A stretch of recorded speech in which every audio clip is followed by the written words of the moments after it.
चलो चलो जल्दी चलो। और क्या सत्संग शुरू हो गया। सब लोग सामने आके बैठा कर ताकि तुम्हारे मन पर सत्संग वचनों का असर पड़े। इधर उधर बैठे रहोगे, दया से खाली रहोगे। जब सामने दृष्टि पड़ती है, कितने जन्मों के अनंत पापों का ह्रास हो जाता है, कितना बड़ा लाभ मिलता है। और से जानते नहीं हो, कहीं इधर बैठ गए उधर बैठ गए, तो इससे क्या मिलेगा? जब तक मन प्रभावित नहीं होगा वचनों से, तब तक ये तन क्या करेगा? शरीर तो जड़ है, ये तो चेतन जीवात्मा के कारण आपको चेतन दिखाई देता, चलता है, फिरता, उठता, बैठता है, बोलता, चलता, सोता, समझता, करता, कराता, ये आपको दिखाई दे रहा है। केवल जीवात्मा की चेतनता के कारण वैसे शरीर जड़ है। तो जड़ को चेतन करे वो कितनी शक्तिशाली होगी। जड़े करे चेतन, जिन जिन शरीरों में गए सबको चेतन कर दिया। और एक काल माया का देश केवल जीवात्माओं के कारण आपको उसकी रौनक दिखाई दे रही। अगर जीवात्मा निकल जाए तो सारी सृष्टि मुर्दा हो जाएगी, यहाँ कुछ बचेगा नहीं। कितना बड़ा ये शक्ति का खेल है जीवात्मा का, और इसको लोगों ने समझ नहीं पाया। न सतयुग में, न त्रेता में, न द्वापर में। अच्छे युग थे, अच्छी उम्र थी, अच्छी मन की ताकत थी, इंद्रियों में अच्छा संयम, त्याग, वैराग, खान-पान सब कुछ ठीक था। लेकिन सही सच्चे रास्ते को बताने वाले संत महापुरुष नहीं आए थे, इसलिए ये सब जड़ी बना। जड़ता का ज्ञान का प्रसार हो गया और सब उसी जड़ता के ज्ञान में फंस गए। उन्हें का मालूम के चेतन ज्ञान भी होता, आत्मज्ञान भी होता, सत्य ज्ञान भी होता। ये तो पता जब चलेगा जब आप सत्संगों में आओगे और बड़े तन्मयता के साथ, लगन के साथ सुनोगे। एक एक वचन निकलने न पावे, ऐसी धारणा और विश्वास लेके जब बैठोगे तब आप पर वचनों का असर पड़ेगा। ऐसे तो कितने आए, कितने चले गए, कितने अभी आएंगे, कितने चले जाएंगे। कोई 2 साल के लिए करा, कोई 4 साल, कोई 5 साल के लिए चला गया, फिर आगे नीचे। क्योंकि तुम जाओगे कहाँ? ये चेतन ज्ञान कहीं नहीं होगा। तुम दुनिया के किसी देश प्रदेश में चले जाओ, लेकिन ये चेतन ज्ञान नहीं। जो नैमिषारण्य की तपोभूमि से प्रसारित हो रहा है, ये कहीं नहीं है। आपको तो सोचना चाहिए। वो धीरे धीरे 60 बरस आपने मथुरा में निकाल दिए, तुम्हारे पल्ले कुछ नहीं पड़ा, कुछ भी नहीं समझ पाए। एक भी वचन गुरु का समझे होते हैं तो कभी अलग नहीं होते। अच्छाई से कौन अलग होता? अच्छे लोगों से कौन अलग होता? क्योंकि लाभ सब अच्छे में ही है। अच्छे और सच्चे में लाभ है कि तो हानि हानि है। तो जब वहां नहीं समझ पाए हो और यहाँ भी आ गए हो, अगर उसी भाव विचार में रहोगे तो यहाँ ये भी समय निकल जाएगा। क्योंकि अब आपको बदलना, अपने को प्रायश्चित करके बैठना कि हमारा 60 साल मथुरा में बेकार चला गया, मैंने गुरु के वचनों को समझ ही नहीं पाया, उनके सहन और बहन पर कोई ध्यान ही नहीं दिया, हम लाभ से वंचित रह गए। ये परमार्थी आध्यात्मिक लाभ जो आपने खो दिया है, ये रुपए पैसे धन दौलत से भी कहीं प्राप्त किया नहीं जा सकता और कोई ज्ञानी विज्ञानी ये बता नहीं सकता। वो कितना बड़ा धनवान बलवान बुद्धिमान हो जाए, लेकिन ये आध्यात्मिक ज्ञान ये उनके पास है, इसकी तो उनको भनक भी नहीं पड़ी। और इसीलिए बताया जा रहा, उनकी समझ में नहीं आ रहा सब क्या होगा। कान तो सुनते हैं, कानों का विषय है सुनने का, तो अच्छा बोलो चाहे बुरा बोलो सब सुन लेंगे, लेकिन बात पकड़ने की। आपने कितने वचनों को पकड़कर अपने मन को पकड़ाया, और मन को पकड़ाकर उसको बदलने के लिए आपने प्रयास किया है। ये तो काम आपने किया ही नहीं। ऐसे बेचारे आए और चले गए, कोई 2 बरस के बाद लौट के आया, कोई 4 बरस के बाद, कोई 5 बरस के बाद लौट के आया। तो ये आपने अपना समय फिर खो दिया था।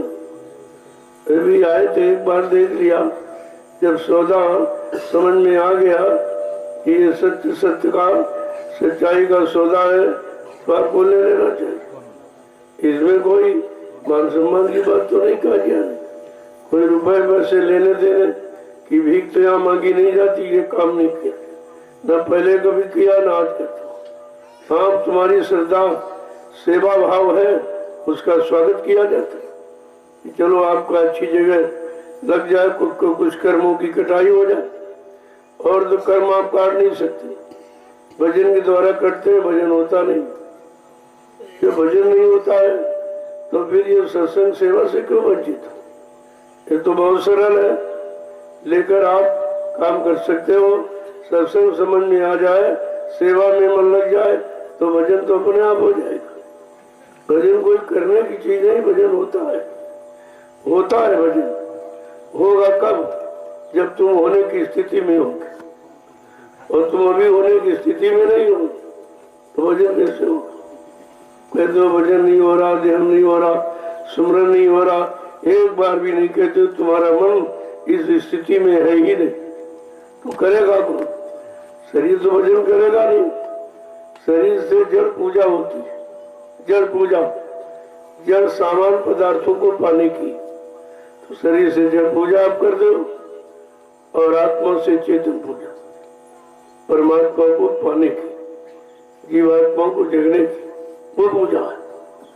तो आपको तो सब तरफ का ज्ञान कराया गया, और आज भी वही संदेश आपके सामने हो रहा। जो पहले हुआ वही अब हो रहा। यही आपको सोचना चाहिए कि पहले वाला संदेश कहाँ हो रहा, पहले वाला काम कहाँ हो रहा। सुमरन ध्यान भजन का और सेवा का और सत्संग का, ये तीनों काम कहाँ हो रहे हैं? तो तुम्हें विचार कर लेना चाहिए। हिंदुस्तान में कहीं चले जाओ, लेकिन ये तीनों काम करें। क्यों? सबको अपने अपने मान सम्मान की पड़ी। और महापुरुषों ने कहा, मानो अपमान क्यों चाहे, पड़ेगा सब तुझे देना। ये मान सम्मान की तलाश में बैठे हो, ये भी कर्जा है। किसी का ले लिया तो आपको देना पड़ेगा। तो लाभ और मान क्यों चाहे, पड़ेगा सब तुझे देना। और इसलिए गुरु का ध्यान कर प्यारे, बिना इसके नहीं छूटना। अगर छुटकारा चाहते हो तो एकमात्र गुरु का ध्यान। तुमने तो शरीर इंद्रियों के क्षणिक लाभ को पाने के लिए विषयों का, भोगों का, सामानों का, काल के तमाम आपने ध्यान किया सबका, लेकिन वो ध्यान केवल निमिष मात्रा। वो ध्यान का लाभ आपको नहीं मिला। जो जो ध्यान किया वो भी छूट गया। शरीर का ध्यान किया, भोगों का ध्यान किया, मान सम्मान अधिकार का ध्यान किया, वो सब यही रह गया। वो तो आपके साथ जाने वाला है नहीं, और जो जाने वाला वो आपको बताया तुम्हारी समझ में नहीं आए। जो काम मथुरा में हो रहा था बिल्कुल वही है, क्योंकि काम ही वही से होगा, और कोई रीति नीति से काम नहीं होगा। तुम कितना कोई जोर लगा ले, इसलिए पहले कह दिया गया, जोर लगा ले अहले जमाने, कब तक जोर लगाएगा? जग में जय गुरुदेव का झंडा लहर लहर लहराएगा। ये सारे झंडे झुक जाएंगे, क्योंकि ये झंडे स्वार्थ, लोभ, लालच, मान सम्मान, अधिकार और प्रतिष्ठा के हैं। ये कोई झंडे समाज देश के कल्याण के लिए नहीं है।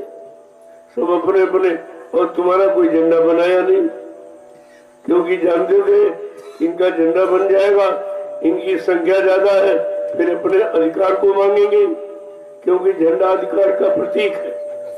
इसीलिए तुम्हारा कोई झंडा नहीं बना और तुमको अपने अपने झंडे वो पकड़ाते रहते और झंडों के नीचे मरीज बनकर जिंदाबाद मुर्दाबाद चिल्लाते रहते हो और समझ में तुम्हारी कुछ नहीं आया। न तुम्हारा झंडा है न तुम्हारा संगठन है, तुम्हारी तो कोई चीज है ही नहीं इसमें। इसलिए सम्राट दाता दयालु बाबा जय गुरुदेव जी महाराज ने हम सबके लिए झंडा भी बनाया और संगठन। जय गुरुदेव धर्म प्रचारक संस्था संगठन, दूसरा दूरदर्शी संगठन, तीसरा होम ज्योतक संगठन। एक ही नहीं, तीन संगठन, और तीन में से तुम्हारी समझ में एक भी नहीं आया। जिसने बनाए तुम उसी को भूल गए हो, उसी की बनाई व्यवस्था को भूल गए हो, और होने वाले और पूरे होने वाले वादों को, संकल्पों को, प्रतिज्ञाओं को भूल चुके। तुम्हारे पास है ही क्या? सब तो आपने भुला दिया। एक तो कोई बनाने वाला नहीं था, जब तुम्हारा बन गया और तुमने उसको पहचाना नहीं, अपना माना नहीं, तो तुमने कितना भारी नुकसान किया। इसी कारण तुम्हारी कोई सुनवाई नहीं है, क्योंकि जब तक झंडा नहीं होगा और संगठन नहीं होगा, आप तुम्हारी बात कोई नहीं सुनेगा। कितना चिल्लाओ, कितना अपना नुकसान कर लो, जन का, धन का, तन का, लेकिन मिलने वाला कुछ नहीं। और तुमने सब करके देख लिया और बात तुम्हारी समझ में नहीं आई थी। जबकि बाबा जी ने ये कहा कि अगर तुम अपना ये झंडा पकड़ लो, चाहे जय गुरुदेव मतलब धर्म प्रचारक संस्था का झंडा, चाहे दूरदर्शी व्यवस्था का झंडा, चाहे देश की सबसे बड़ी आबादी काश्तकार भूमि ज्योतकों की, चाहे वो झंडा, आप कोई झंडा पकड़ लीजिए और तीनों पकड़ लीजिए, तो तुम्हारा कोई नुकसान कर ही नहीं सकता, तुम्हें कोई पराजित नहीं कर सकता, और तुम्हें किसी के आगे दामन फैलाने की, भीख मांगने की जरूरत नहीं रहती। लेकिन तुम महात्माओं के इशारों को समझते नहीं। क्यों कह रहे हैं भाई? किसके लिए कह रहे हैं? किस काम को, किस लाभ को पाने के लिए कह रहे हैं? आपने कभी विचार किया उस पर? हमारी नुकसान कर दिया आपने, और एक भी नहीं समझ पाया। किसी को अध्यक्ष बनाया, मंत्री बनाया, ये बनाया, वो बनाया, लेकिन वो भी तो बेचारे नहीं बन पाए, सब बिगड़ गए। बनाया तो गया लेकिन बिगड़ गए। बनाया हुआ बिगड़ता जरूर है, और जो समझकर बनता वो कभी नहीं बिगड़ता। जिसमें समझ पैदा हो जाती है और जान जाता है वो कभी बिगड़ता नहीं है, लेकिन बनाया हुआ बिगड़ जाएगा। तो बिगड़ गए। जब 10,000 वक्ता दूरदर्शी के उत्तर प्रदेश में मनाए गए, ये सब कहाँ चले गए? जब 28 मई 2012 को मैं निकला तो हमें तो कोई नहीं मिला, कोई वक्ता प्रवक्ता नहीं मिला, कोई अध्यक्ष मंत्री दिखाई नहीं दिया, कोई व्यवस्था से संबंधित चर्चा करता दिखाई नहीं दिया, और गुरु के अनमोल वचनों की चर्चा करता कोई नहीं मिला। सब स्वार्थ लोभ लालच में चले गए और अपने आप को खराब कर लिया। इतना बड़ा बिगाड़ हुआ है, जब बैठ के सोचोगे तो सोच नहीं पाओगे। अफसोस करोगे, अफसोस का कोई समाधान नहीं मिल पाएगा जो आपने किया है। और रोज बताया जाना, रोज समझाया जाना। आज ये जयंती राष्ट्रभक्त की, जिन्होंने राष्ट्र की भक्ति की, राष्ट्र के प्रति अपना प्रेम भाव, श्रद्धा, सेवा भाव दिखाया, उन्हीं की तो याद की जा रही और हमेशा उनकी याद की जाती। और तुमको भी, तुम्हें राष्ट्र प्रेम नहीं विश्व प्रेम सिखाया जाए, ये तो किसी ने किया ही नहीं। जिनकी जयंती तिथियां मनाई जा रही वो सब सीमित थे, देसी प्रदेशी। लेकिन आज जिस महापुरुष के बारे में जानकारी दी जा रही वो विश्व परिवर्तन के लिए आया। वो किसी देश प्रदेश जिले के परिवर्तन के लिए नहीं आया, कोई जात पाती के भेदभाव में रहने वाला नहीं है, वो सबसे अलग थलग, और कहा विश्व का परिवर्तन। और आपने प्रचार भी किया, फिर कैसे भूल गए? लोग तुमको ही कहेंगे तुमने ये बताया है, बाबा जी की बात तुमने सुनाई और तुम ही अलग हो गए। तुम भी झूठे, तुम्हारा गुरु भी झूठा। कितना बड़ा आप अपराध किए बैठे हो। अभी तो तुमको भी झूठा माना जाएगा और तुम्हारी करनी के कारण तुम्हारे गुरु को भी झूठा माना जाएगा। ये गुरु पर अपराध आप लगा ले, यही तो सबसे बड़ा दोष है। और अभी किसी की समझ में आता नहीं। मैं 9 बरस से ये ढिंढोरा पीट रहा हूँ पूरे हिंदुस्तान में, और मुझे कोई नहीं मिला जो मेरा साथ देता। हमेशा नहीं किसी ने साथ दिया। जिसकी तरह जयंती मना रहे, इसको किसी ने साथ दिया था क्या? इसने मौके का फायदा उठाया था। काम तो किसी और ने किया और लाभ किसी के खाते में आ गया। इसीलिए तो कहा है, जिसने कुर्बानी की, अपने आप को कुर्बान कर दिया, उसका तो कोई नाम ही नहीं ले रहा। और जिसने मौके का फायदा उठाया, उसी का नाम उठा, उसी का नाम लिया। कहने का मतलब, क्रांति किसने छेड़ी थी? दर्द किसके अंदर था? अपने देश की गौरव गरिमा का, अपनी भारतीय संस्कृति का किसके अंदर दर्द था? उस दर्द को किसने पहचाना और किसने कुर्बानी दी, उसका तो नाम ही नहीं होता। उनके बारे में कुछ नहीं, सब चुप बैठे। क्यों? वो जानते हैं कि उनका नाम लिया जाएगा तो मेरा सब फीका हो जाएगा, मुझे कोई नहीं मानेगा। अरे तो आज नहीं तो कल नहीं तुमको कोई मानेगा। तुम्हारी मानता का खत्म होने का समय आ गया। ये झूठ का प्रसार कब तक होगा? कम से कम आपको विचार देना है। सुख सदा रहता नहीं तो दुख का भी अंत है, ये भी समाप्त है। जहाँ कोई चीज आई वो चली गई, लंबे समय तक नहीं रही, चली गई। आज जो दुख है ये भी सुख में बदल जाएगा। इसके लिए तो पहले आपके सामने आवाज लगा दी, विश्व को सुख शांति अब और किसी नाम से नहीं मिलेगी, जय गुरुदेव नाम से मिलेगी। और विश्व को सच्ची सुख शांति बाबा जी से मिले। और जितने नाम लिए जा रहे किसी से, आप देख रहे हो केवल नाम तो लिया जा, लेकिन काम कुछ नहीं, कुछ भी काम नहीं। कोई काम, कोई शांति, कोई सुकून किसी को मिल रहा है, कोई किसी तरह की सुरक्षा कोई किसी की हो रही है, किसी को किसी की रोजी रोटी की फिक्र है, चिंता है किसी को, फिर कौन सा काम हो रहा?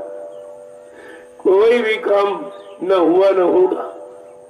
इसीलिए बाबा जी ने चैलेंज किया कि मैं परिवर्तन करने आया हूं और परिवर्तन करके ही जाऊंगा। कोई भाई का लाल हमें इस परिवर्तन से न रोक सकता है, न मेरा काम कोई कर सकता है। क्या ऐसा चैलेंज किसी ने किया या कोई कर रहा? उसकी तो चर्चा खत्म हो गई और झूठी चर्चा का प्रचार हो रहा। ये वो बन गए, ये हो गए, वो गए, कहीं कुछ नहीं। एक भी व्यक्ति को सुख शांति नहीं, न मिली है न इनकी व्यवस्था से मिलेगी, क्योंकि इनकी व्यवस्था स्वयं अपने निजी स्वार्थ की। ये सेवा धर्मार्थ परमार्थ से बहुत दूर खड़े। इनके अंदर तो इसकी लेश मात्र भी कुछ नहीं दिखाई दे रहा, क्योंकि 70 साल की आजादी उसका प्रमाण है। आपके सामने क्या मिला? कितने आंदोलन छिड़े, कितनी रैलियां निकली, कितना धन खर्च हुआ, राष्ट्रीय संपत्ति का दुरुपयोग हुआ, लेकिन राष्ट्र को कुछ नहीं मिला, कुछ भी नहीं मिला। तो ये नुकसान राष्ट्र का हुआ और राष्ट्र को मिला नहीं, और नुकसान कराने वाले को राष्ट्रभक्त कहा जा रहा। जो राष्ट्र का दुरुपयोग करता है वो राष्ट्रभक्त कभी हो ही नहीं सकता। ये तो सिद्धांत है। इसलिए बाबा जी की आवाज है कि उठो साधुओं, अब जगत को जगा दो। शाम आ गया है, अपने को साधु कहते हो अगर तो कुछ करनी भी करो। अब ये सब सो गए हैं, मानवता सो गई है, सच्चाई ईमानदारी सो गई है, ये सब सो गई। इसको जगाना है, इसलिए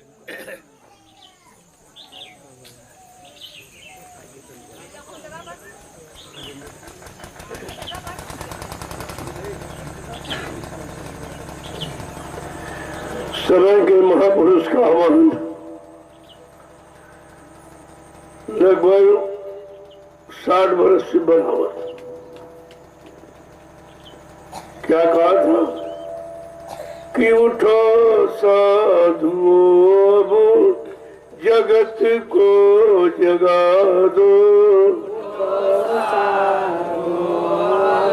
जगत को जगा दो, उठो साधुओं जगत को जगा दो, उठो साधु जगत को जगा दो, उन्हें प्रेम भक्ति का मार्ग दिखा दो, उन्हें प्रेम भक्ति का मार्ग दिखा दो, उन्हें प्रेम भक्ति का मार्ग दिखा दो, उन्हें प्रेम भक्ति का मार्ग दिखा दो, उठो साधुओं अब जगत को जगा दो, उठो साधुओं अब जगत को जगा दो, अब देखो कि जिनका हो तुम अन्न खाते, हो खाते, अब देखो कि जिनका हो तुम अन्न खाते, अब देखो जिनका अन्न तुम खाते, वो किन किन कुकृतियों से धन है कमाते, वो किन किन कृतियों से धन है कमाते, वे किन किन कुकृतियों से धन है कमाते, वो किन किन कुकृतियों से धन है कमाते, कुकृतों के इनके बता कर छुड़ा दो, कुकृतों ने इनके बता कर छुड़ा दो, कुकृत्यों के इनके बता कर छुड़ा दो, कुकृत्यों के इनके बता कर छुड़ा दो, उठो साधुओं अब जगत को जगा दो, उठो साधुओं अब जगत को जगा दो, उन्हें प्रेम भक्ति का मार्ग दिखा दो, उन्हें प्रेम भक्ति का मार्ग दिखा दो, ये सब गुरुजनों की है शिक्षा भुलाए, सभी गुरुजनों की शिक्षा बुलाए, ये सब गुरुजनों की ये शिक्षा भुलाए, सब गुरुजनों की शिक्षा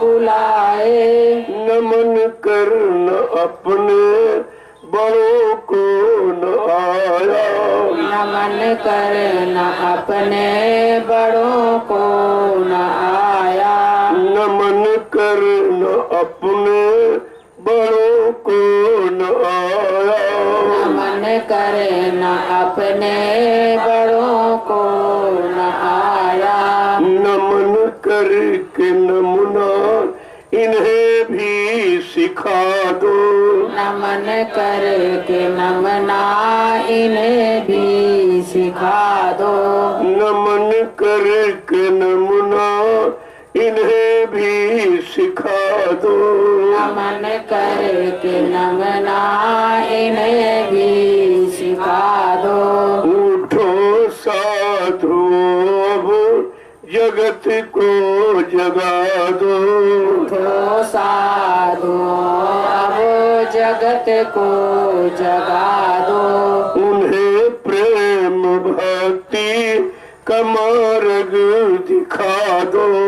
उन्हें प्रेम भक्ति का मार्ग दिखा दो।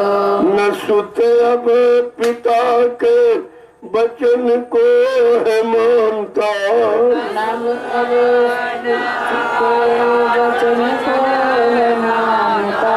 न सुत अब पिता के वचन को है मानता।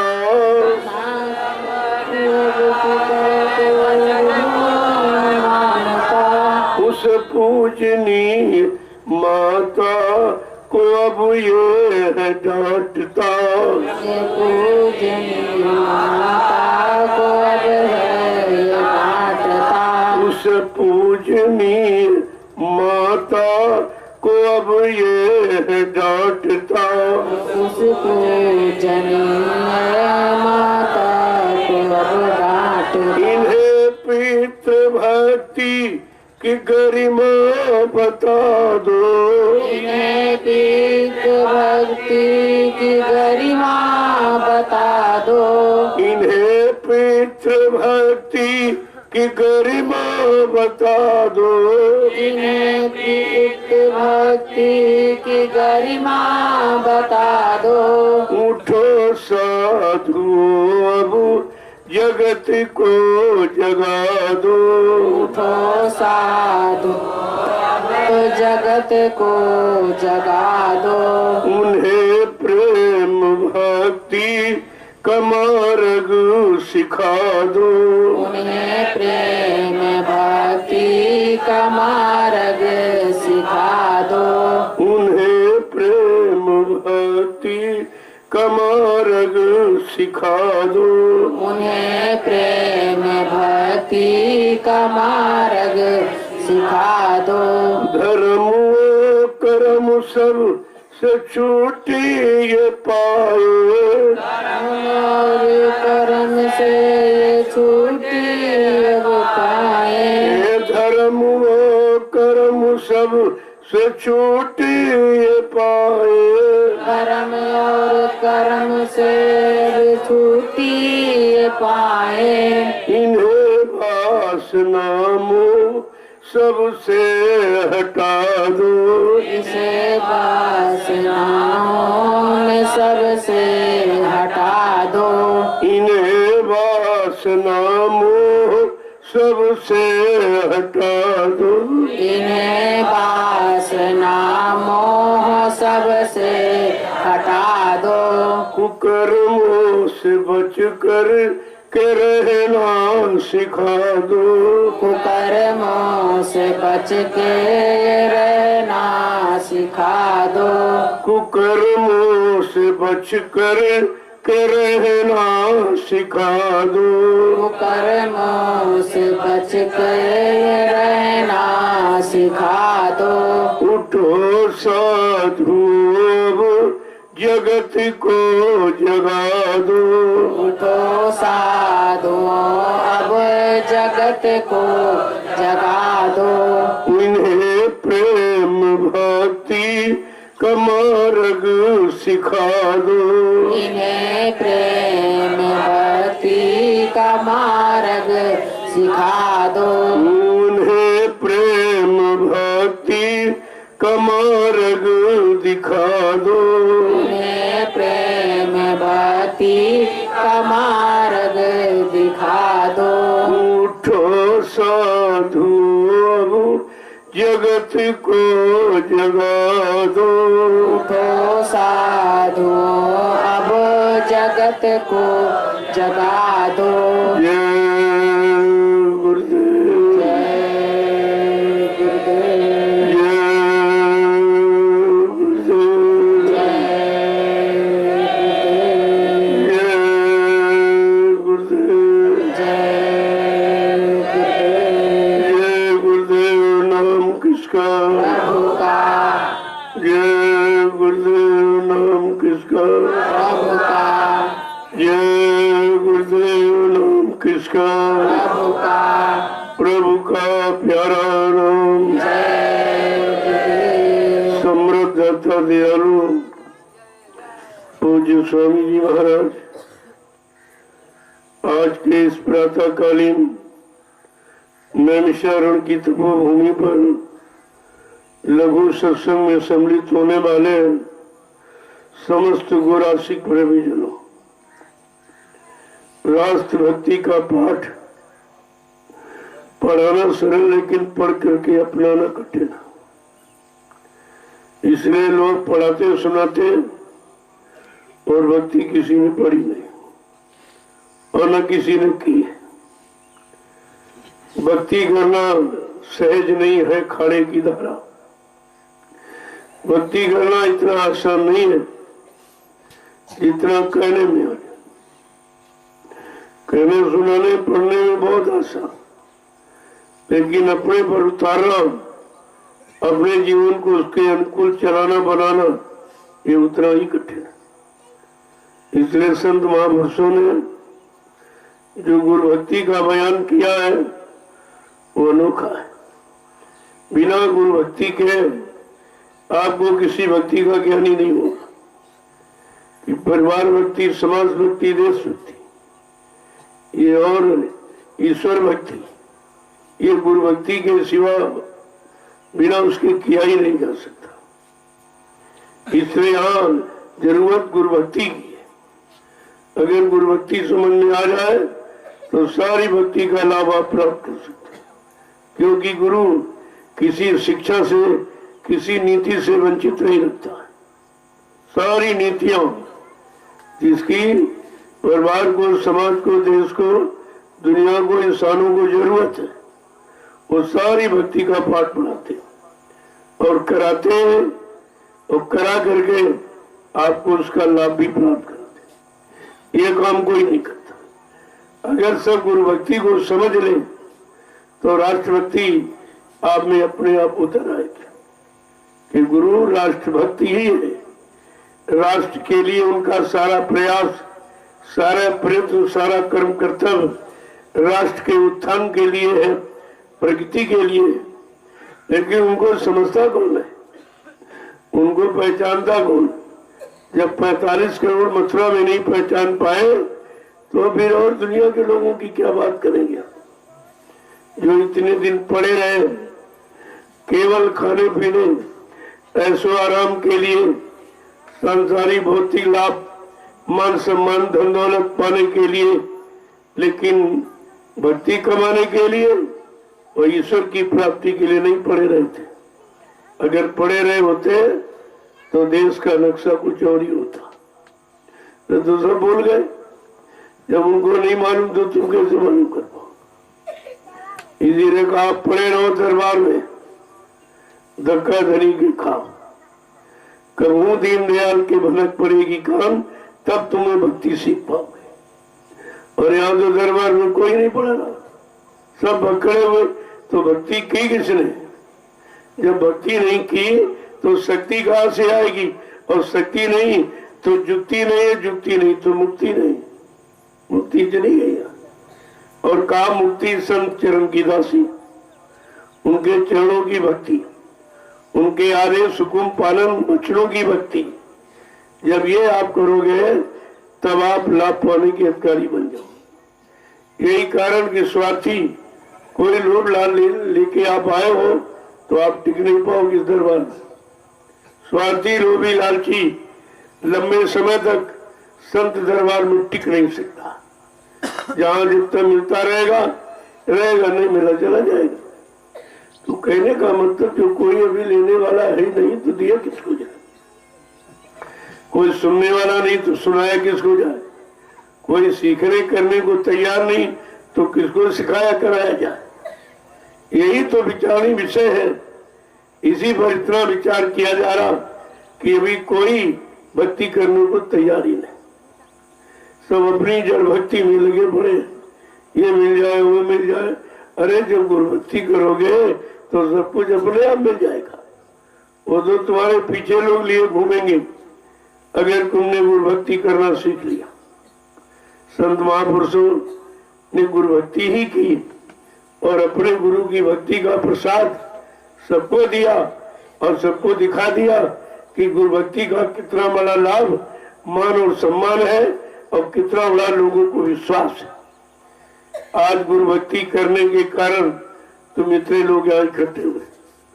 अगर गुरु भक्ति न की गई होती, बचनों का पालन न किया गया होता, बचनों पर गुरु पर विश्वास न किया गया होता, तो आप हम पर विश्वास नहीं करते, न आते न यहाँ विश्वास करते।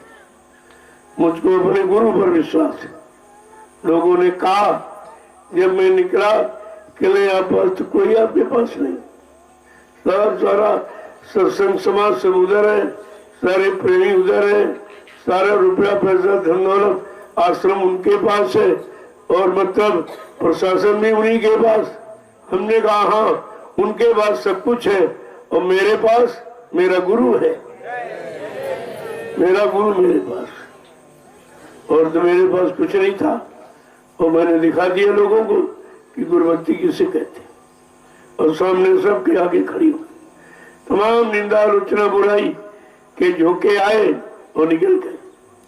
लोगों ने कहा ये कह रहे वो कह रहे, हमने कहा हमारे पास सुनने का समय नहीं, मेरे पास उनकी बात सुनने का समय नहीं है।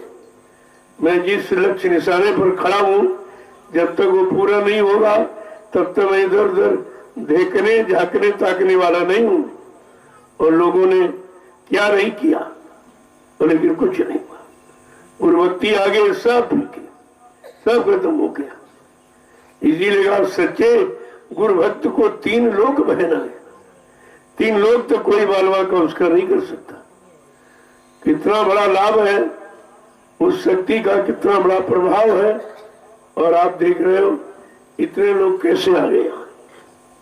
इस समय तो किसी के पास कुछ नहीं, क्योंकि पाबंदी लगा दी गई थी, 10 आदमी इकट्ठा नहीं होंगे।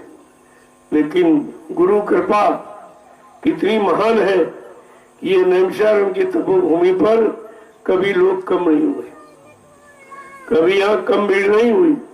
हमेशा आते जाते रहते, अपना काम किया चले जाते, क्योंकि हमें तोड़ फोड़ आंदोलन, धरना, घेराव, रैली और मतलब यानी निंदा आलोचना बुराई ये काम नहीं करना। इस काम से मैं बिल्कुल दूर खड़ा हूँ। और आप देख रहे हो ये कोई बाधा नहीं आई। और जिस बीमारी का पूरा विश्व जिक्र कर रहा है, यहाँ वो बीमारी भी नहीं आई। यहाँ बीमार आते ठीक हो जाते। अगर तुम 15-20 दिन यहाँ रहो और भंडारे की वो 7वीं रोटी खा लो और बैठकर सेवा और भजन करने लगो तो सारी बीमारी चली जाए।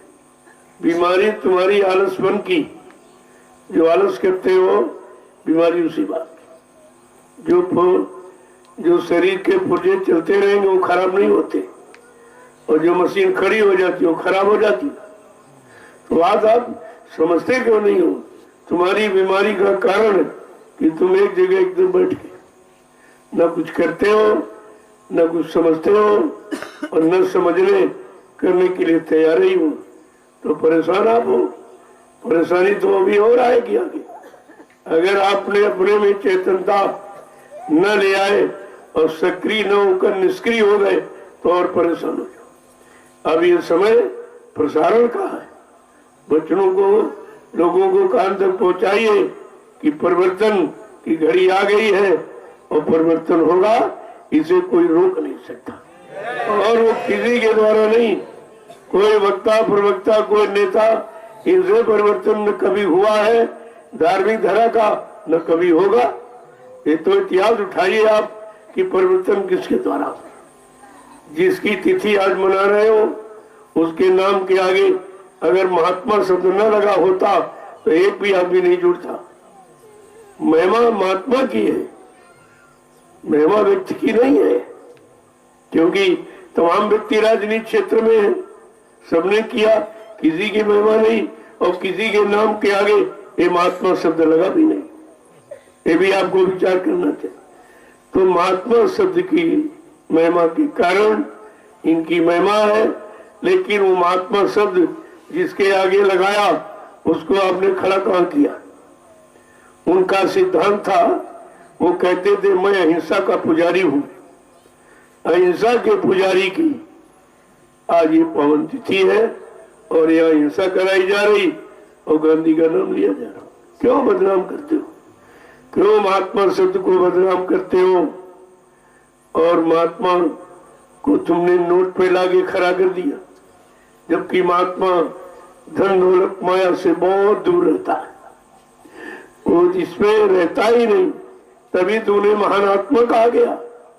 और तुमने सब किया क्या, उस पर विचार भी नहीं किया कि एक तरफ महात्मा कहते भी हो और महात्मा को बिठाने का हो, कहाँ बिठाया आपने? दौलत पर। बिल्कुल मतलब यानी विपरीत। मेरे बात को समझा करो, तुम्हें कर क्या रहे और आगे इसका परिणाम क्या होगा। तो ये तिथि समझने समझाने की, ये गाने बजाने की नहीं है, ये उनको दोहराने की नहीं है, बल्कि समझने और समझाने की है और समझकर करने और कराने की है। जब करने कराने की बात तुम्हारे में आ जाएगी तो काम हो जाएगा।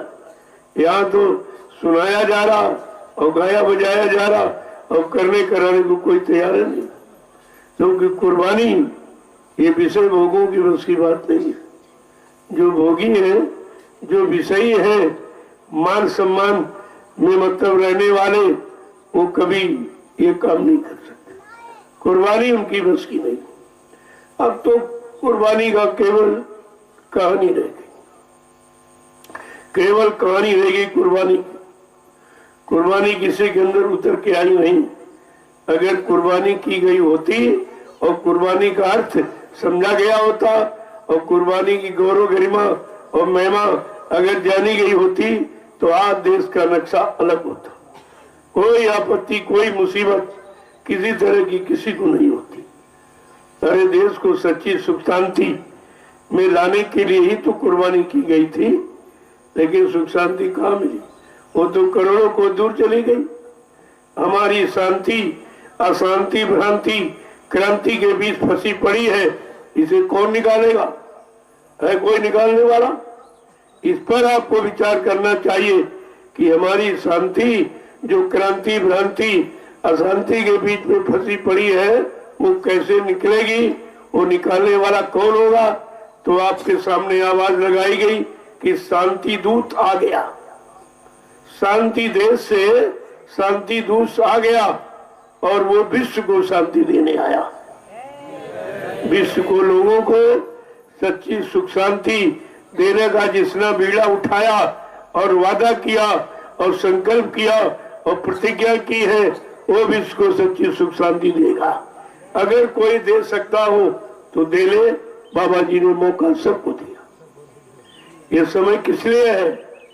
ये मौका दिया जा रहा, नहीं तो ये काम तो कहते ये 2 मिनट का भी नहीं। जिसको ये 70 साल में नहीं कर पाए और बिगाड़ दिए, और महात्मा क्या कहते ये मिनट नहीं लगेगा परिवर्तन हो जाए। इस परिवर्तन के करने में कहा बच्चा हमको 18 मिनट भी नहीं लगेगा। मेरे पास ऐसी भूमिका व्यवस्था है। बात भूमिका और व्यवस्था की है। वो कौन सी भूमिका व्यवस्था है जो 18 मिनट में ये यानी विश्व परिवर्तन कर देगी, और तुम अपने देश प्रदेश का परिवर्तन नहीं कर पाए हो, तो तुमको महात्माओं की भूमिका व्यवस्था समझनी चाहिए और अपनाना चाहिए, और तुम उसका मान सम्मान प्राप्त कर लो। तुम्हें मान सम्मान के लिए तो समय दिया है। अगर कोई करने वाला हो, सुख शांति देने वाला, तो दे ले, अपना इतिहास में नाम कर ले, लेकिन ऐसा कोई नहीं, ऐसा कोई नहीं। इसलिए कहा उठो साधुओं, अब जगत को जगा दो, इन्हें प्रेम भक्ति की का मार्ग दिखा दो, और इनको कुछ मत दिखाओ, केवल प्रेम भक्ति का मार्ग अगर दिखा दो और ये चल पड़े उस पर विश्वास के साथ, तो सारा देश खुशहाल हो जाएगा। किसी को कोई परेशानी किसी चीज की नहीं। ये कितनी बड़ी व्यवस्था, ये व्यवस्था का नाम सतयुग है। कहा सतयुग आएगा और कलयुग जाएगा, दोनों चीजें। वो जाएगा भी जिसको कोई भगा नहीं पाया और जिसको कोई ला नहीं पाया, ऐसा अनोखा ये संदेश लोगों के सामने दिया गया कि मैं कलयुग को भगाने आया हूँ और सतयुग को लाने आया हूँ। और जब तक ये व्यवस्था नहीं बना दूंगा, चाहे मुझे इस शरीर में 400 वर्ष क्यों न रहना पड़े, मैं ये व्यवस्था बना के जाऊंगा। ये छोटी मोटी बात, इस पर कोई विचार नहीं कर रहा, किसी का इधर ध्यान ही नहीं जा रहा कि हाँ तुम मतलब यानी जो अपने शरीर को भी रखने की क्षमता रखता है, घटा बढ़ा देता, जबकि उम्र और घड़ी जीवित रहने की कोई घटा बढ़ा नहीं सकता। लेकिन क्या कह रहे, अगर जरूरत पड़ी तो इसी शरीर को 400 वर्ष तक रहूंगा और काम करके जाऊंगा। क्या ऐसा किसी ने कभी कहा है? ये दावा किसी ने किया है? शरीर पर इतना बड़ा कंट्रोल नियंत्रण किसी का रहा है? क्योंकि ये मौत के हवाले होना पड़ेगा। लेकिन कहा नहीं, एक बार मौत भी अलग खड़ी हो जाएगी कि मैं अपना काम करके तेरे हवाले हूंगा, ऐसी तो मेरे पर अब अपना अधिकार नहीं जमा सकती। तो वो कितना बड़ा काम है और उसी काम की ये तैयारियां हो रही है और उसी काम से आपको जोड़ा जा रहा है। अब आप कितने दिन में जुड़ पाएंगे? स्वार्थ लोभ लालच को भुलाकर सेवार्थ धर्मार्थ परमार्थ में आप कब जुड़ पाएंगे? ये तो आपके जुड़ने पर है। यहाँ सब काम परमार्थ का। आप देख लीजिए, कोई काम मैंने अपने स्वार्थ का नहीं रखा। अपने मान सम्मान सामान पाने के लिए मैंने अब कभी आपसे कुछ नहीं मांगा और आज भी नहीं मांगता, और इसकी जरूरत भी नहीं। जो इस स्वार्थपरता में डूब जाएगा वो सेवा धर्मार्थ परमार्थ कभी कर ही नहीं सकता। जो अपने निजी स्वार्थ में डूबा है वो देश समाज को क्या दे सकता है? ये सब आपको विचार करना चाहिए। मैंने धीरे धीरे यहाँ पर ये धर्म की ज्योति जगाई है और यही आपसे कहता हूँ, इस पर तेल बत्ती लगाते रहना और तुम्हारा इसी में नाम हो जाएगा, इसी में तुम्हारा नाम हो जाएगा। केवल तेल बत्ती इसमें डालते रहो, ये बुझने न पाओगे। तो मैंने जगह जगह उसके प्रमाण दिए, जहां जहां मैंने कार्यक्रम किया। सर्वप्रथम मैंने जो शोभा यात्रा निकाली है, शाकाहारी सद्भावना मिलन शांति शोभा कलश यात्रा, उसमें महिलाओं ने अपने सिर पर जो कलश रखकर जो धर्म ज्योति का प्रमाण दिया है, ये परिवर्तन की निशानी है कि धर्म ज्योति जग गई है, इसे कोई बुझा नहीं सकता। ये सब आपको विचार करना चाहिए। मेरा एक एक काम आगे आने वाले समय के लिए, मैं और कोई काम करता ही नहीं हूँ। आगे आने वाले समय में सबको लाभ मिले, सब लाभ के भागीदार बनो, तो मतलब उसी लिए तो सब किया जा रहा। अब आप उसे न समझ पाओ बात रखें। यहाँ कोई स्वार्थ लोभ लालच का काम है। मैंने अपने लिए कुछ किया ही नहीं।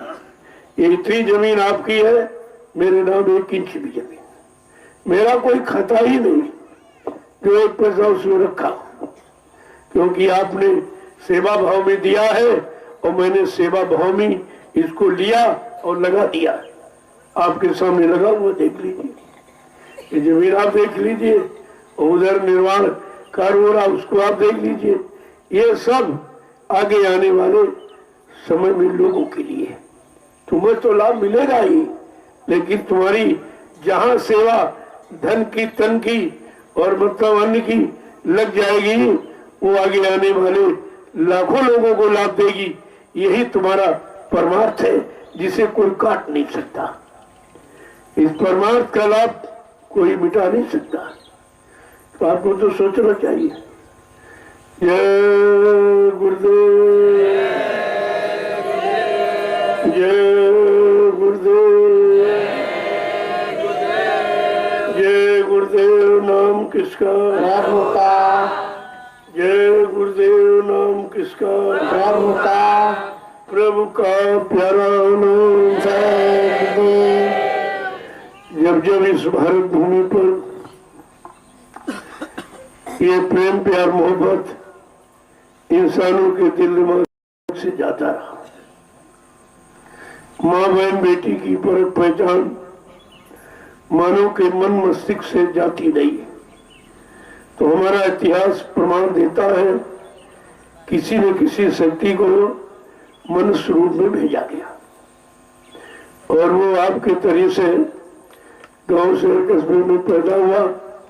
कोई माँ बाप भी बने, कोई जाति बनी, लेकिन वो माँ बाप जाति गांव से बिल्कुल अलग। वो केवल देश के लिए, प्रदेश के लिए और विश्व के लिए आया है और वो काम करेगा। वो परिवार जाति में रहने वाले काम नहीं करेगा, न उससे संबंधित उसकी रहनी गहनी होगी, बिल्कुल अलग थलग। और तू वहीं तक सीमित हो, इस गांव में रहे और इस जाति में है और ये है वो। अरे भाई, जब इंसानी शरीर धारण करेंगे तो कोई जात भी होगी, कोई माँ बाप भी होंगे, कोई गांव शहर सभी होगा, लेकिन उसका काम क्या है? तुमको काम से मतलब है और काम से ही नाम होता है और काम से काम होता है। ये दोनों चीजें आपको ध्यान में रखनी चाहिए। वैसे गोस्वामी जी महाराज ने तो ये कहा है, गोस्वामी वहां न रहिए जहां जन्म को ठाऊं, ये भली बुरी जाने नहीं, ले पुरानो नाम, कि ये इनका नाम है, ये इनकी जाति है, ये घर मकान है। तुम इसी में पड़े रहते हो, लेकिन ये नहीं सोचते हो वो इससे निकल गए। गांव से, शहर से, जाति से, मतलब शरीरों सबसे निकल गए। वो इससे अलग थलग खड़े होकर सर्वदेशी हो गए, समदर्शी हो गए, त्रिकालदर्शी हो गए, दूरदर्शी हो गए। उनका काम बिल्कुल अलग हो गया और वही तक तुम रह के रह जाते हो और यही तुम्हारी भूल है। तो इसलिए काम, तुम्हारा काम कहाँ होगा? तुमको काम के काबिल कौन बना रहा? तुम्हारे काम की बात कौन कर रहा? तुमको काम दिलाने की योजना कौन बना रहा है? वादा कौन कर रहा? तुम्हें तो इस पर विचार करना चाहिए। और वो सब भूल जाते हो और दुनियादारी में चले जाते हो तमाम तरह से। बड़ा यहाँ भ्रमक प्रचार हुआ, कहा भाई कहाँ के रहने वाले कौन है? कहते हमने इनको संगत में कभी नहीं देखा। जब तुमने कभी देखा ही नहीं तो तुम उनके बारे में जानोगे क्या? क्या जानते हो? जब कभी नहीं देखा, किसी से आप पूछो, सब ये कह रहे हमको हमने इनको देखा नहीं, पता नहीं कहां से बीच में आ गए। तो बात तो समझने की ये है, जब आपने देखा ही कभी नहीं है तो तुम उनके बारे में जानते ही क्या हो? क्या जानते हो? वो कहीं से अपना किसी गांव से, जाति से परिचय दे रहे, वो तो बात एक अलग की। वो तो परिचय देने का उनका काम है और तुम उसी नकली परिचय में फंस जाते हो। और असली परिचय जो उनका काम का है, जो संकल्प प्रतिज्ञा का, वो तो आप समझते नहीं हो।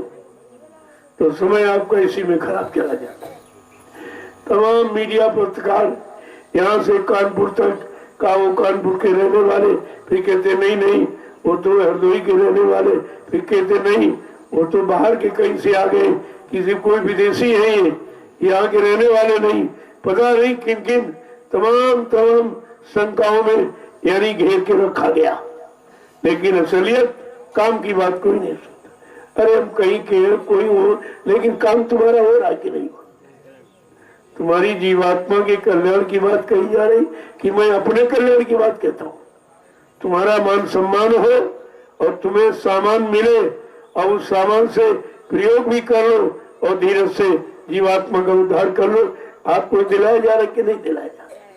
तो कम से कम बात को सोचना चाहिए। नहीं सोचोगे फंस जाओगे, पैसे में फंसे पड़े रहोगे, जो मिलने वाली चीज तुम्हारे से छूट जाएगी। जय गुरुदेव, जय गुरुदेव। लोगों ने प्रचार किया कि बाबा जी मथुरा किया, फिर लोगों ने प्रचार किया नहीं वो खितौरा किया। जब पूछा गया कि सरकार आपकी जन्मभूमि खितौरा, कल हमको तो मालूम नहीं मैं कहाँ पैदा हुआ, तुम कैसे जान गए? महापुरुषों को खुद पहचाने का, कहां से कब लीला कैसी शुरू कर दे और तुम उसी में फंस जाओगे और किस लिए लीला की वो छूट जाएगा, क्यों छूट जाएगा? यही कारण है, इस सब फंसे पड़े हैं और किसी को कुछ नहीं मालूम। आज तक किसी ने हिंदुस्तान में पता ही नहीं लगा पाया ये कहाँ के कौन है। क्या ऐसा भी कहीं सुना आपने कि व्यक्ति का परिचय जरूर होता है और सब जानते हैं, लेकिन बाबा जी के बारे में किसी ने कुछ पता नहीं लगा पाया ये कौन है क्या है। कोई कुछ कह रहा कहते, कोई कहते हो जात के धोबी है, कोई कह रहा वो चमार है, कोई कह रहा नहीं वो ब्राह्मण है। यही सब बाहरी यानी पहचान परिचय में आप समय खत्म करा देते हो। अरे शरीर पुतला है, ये तो पुतला है, लेकिन इस पुतले से तुम्हारा काम हो रहा कि नहीं हो रहा, तुमको अपने काम की फिक्र होनी चाहिए, काम की पकड़ होनी चाहिए, काम की पहचान होनी चाहिए, काम के प्रति आपका लगाव होना चाहिए ताकि आपका काम बन जाए। तो बात तो समझते नहीं आप। जय गुरुदेव, जय गुरुदेव। आज जिसकी जन्म तिथि मनाई जा रही है वो देशभक्त, देशभक्त। उनका एक ही नारा था, अहिंसा परमो धर्म। आज आपके सामने क्या कहा जाए कि आप शाकाहारी बनो, एक ही बात है, बात एक ही है कि आप शाकाहारी बन जाओ। अब आज अहिंसा के पुजारी का कितना बड़ा अपमान हो रहा है। एक तरफ अहिंसा के पुजारी कहते हो, एक तरफ हिंसा कितनी जोर की कराई जा रही, जीवों को कितना कटवाया जा रहा, लाइसेंस बांटा जा रहा। तो ये तो गांधी को बदनाम करने की बात है, उनके सिद्धांत को एकदम खत्म कर दिया। तभी कहा कि खो गया अहिंसा गांधी जी का, हिंसा 24 छाई है। हिंद देश की पावन तिथि 26 जनवरी है। ये जो 26 जनवरी 15 अगस्त ये पावन तिथि जो मिली है, ये वीरों की कुर्बानी की थी। उनका तो नामो निशान नहीं कहीं। जिन्होंने कुर्बानी दी और जिनकी माताएं निपूती हो गई, गोद सूनी हो गई और बहनों के सुहाग लुट गए, उनकी कोई चर्चा नहीं। उधर तो कोई ध्यान ही नहीं दे रहा, क्योंकि उनका ध्यान देने से ये शर्माते हैं कि अगर उनकी बात करूंगा हमारे अंदर उनके कोई लक्षण नहीं, हम उनका भी नहीं कर रहे कुछ, तो लोग क्या कहेंगे। तुम्हारे भय डर के उनका नाम ही नहीं लेना, नाम उनका ले रहे जो उनसे मिलता जुलता है। और उन वीरों का शहीदों का कोई नाम नहीं, जबकि असली कुर्बानी उन्हीं की नहीं थी, असली देशभक्ति उनके अंदर थी। जिन्होंने परिवार को परिवार नहीं देखा, माँ बाप को माँ बाप नहीं देखा, अपनी जिंदगी को जिंदगी नहीं समझा, देश के हवाले कर, उनका कोई नाम नहीं। बड़े अफसोस के साथ कहना पड़ता है कि जिनका इतिहास अनुकरणीय है, हमें अनुकरण करना चाहिए, उस पर चलना चाहिए, अनुसरण करना चाहिए, तो देश समाज के सामने एक नया नक्शा तैयार हो जाए। लेकिन जब किसी को देश सेवा समाज सेवा करनी है, उनको इसकी चिंता हो तो वो करेगा। जिसको केवल अपनी चिंता है, अपने मान सम्मान पद कुर्सी, तो वो कैसे चर्चा करेगा उनकी। तो आप लेकिन आपको समझना चाहिए, तिथि मनाने के पहले तुमको ये सोचना चाहिए कि ये तिथि किसकी है, उसने क्या किया जिसके कारण आज उसकी तिथि मनाई जा रही, जबकि वो है नहीं, शरीर से मौजूद नहीं है, फिर भी उसकी तिथि मनाई जा रही। और तुम शरीर से मौजूद हो, तुम्हारी क्यों नहीं मनाई जा रही? तुम ही तो मानव शरीर में हो। तो बात शरीर की नहीं है, बात जाति की नहीं है। कहा जाति ने पूछो साधु की, पूछ लीजिए ज्ञान, मोल करो तलवार का, पड़ी रहे दो बयान। साधु का की पहचान उसका ज्ञान है, उसकी करनी है, उसका उद्देश्य है और उसके सिद्धांत है। इन पर विचार जब करोगे तब तुम उसकी पहचान करोगे। और जाति गांव घर ये कोई पहचान है? ये तो सब कहीं ना कहीं तो पैदा हो जाते हैं, कहीं ना कहीं वो जन्म ले लेते हैं, ऊपरी इच्छा से आते हैं और काम करने का समय होता तो निकल पड़ते, और उनको कोई नहीं पहचानता। वो ऊपरी पहचान के लिए आते भी नहीं, अपना मान सम्मान इतिहास बनाने के लिए नहीं आते। उनको देश समाज अच्छा हो जाए, सच्चे रास्ते पर चलने लगे, सबको परिवार समाज में सच्ची सुख शांति मिलने लगे, उनका तो एकमात्र उद्देश्य होता है। जब इस उद्देश्य को लोग अपने में धारण करें, पहले सुनो संदेश, फिर अपने लिए मानो निजी आदेश, तब निकल आएगा उद्देश्य। उद्देश्य इतने में निकलता। लोग बोले भाई तुम्हारा क्या उद्देश्य? तो ऐसे तुम क्या जानते हो?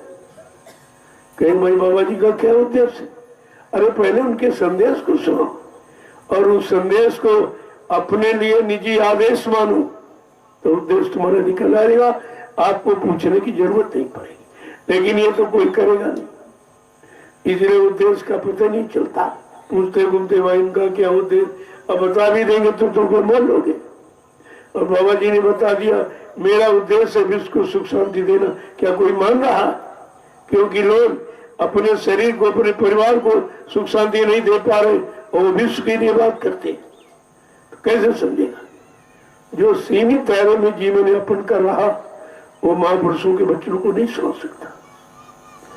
उनका काम भविष्य के लिए होता है और सबके लिए होता है। उनके यहाँ कोई जात पात नहीं होती, उनके यहाँ कोई भेदभाव छोटा बड़ा गरीब अमीर का नहीं होता। वो स्त्री पुरुष का भी भेदभाव नहीं रखते, क्योंकि सबके अंदर एक जीवात्मा बैठे। वो जीवात्मा देखते तुम शरीर देख रहे हो, स्त्री है पुरुष है, स्त्री है पुरुष, और इसी में फंसे घूम रहे चक्कर में।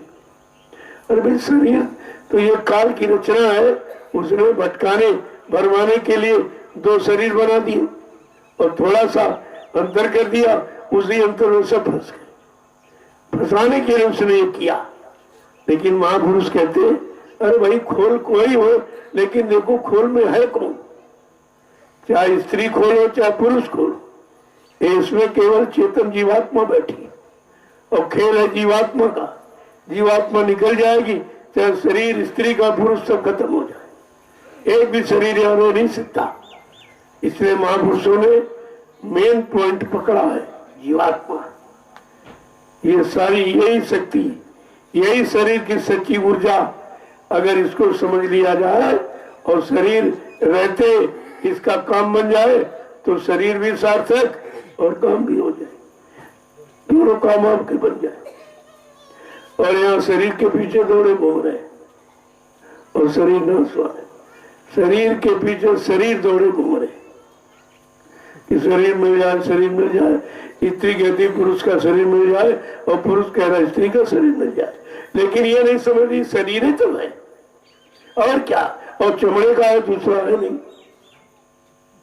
चमड़े का है तो तुम चमड़े पीछे दौड़ रहे हो और तुम्हारा भी चमड़े का शरीर है।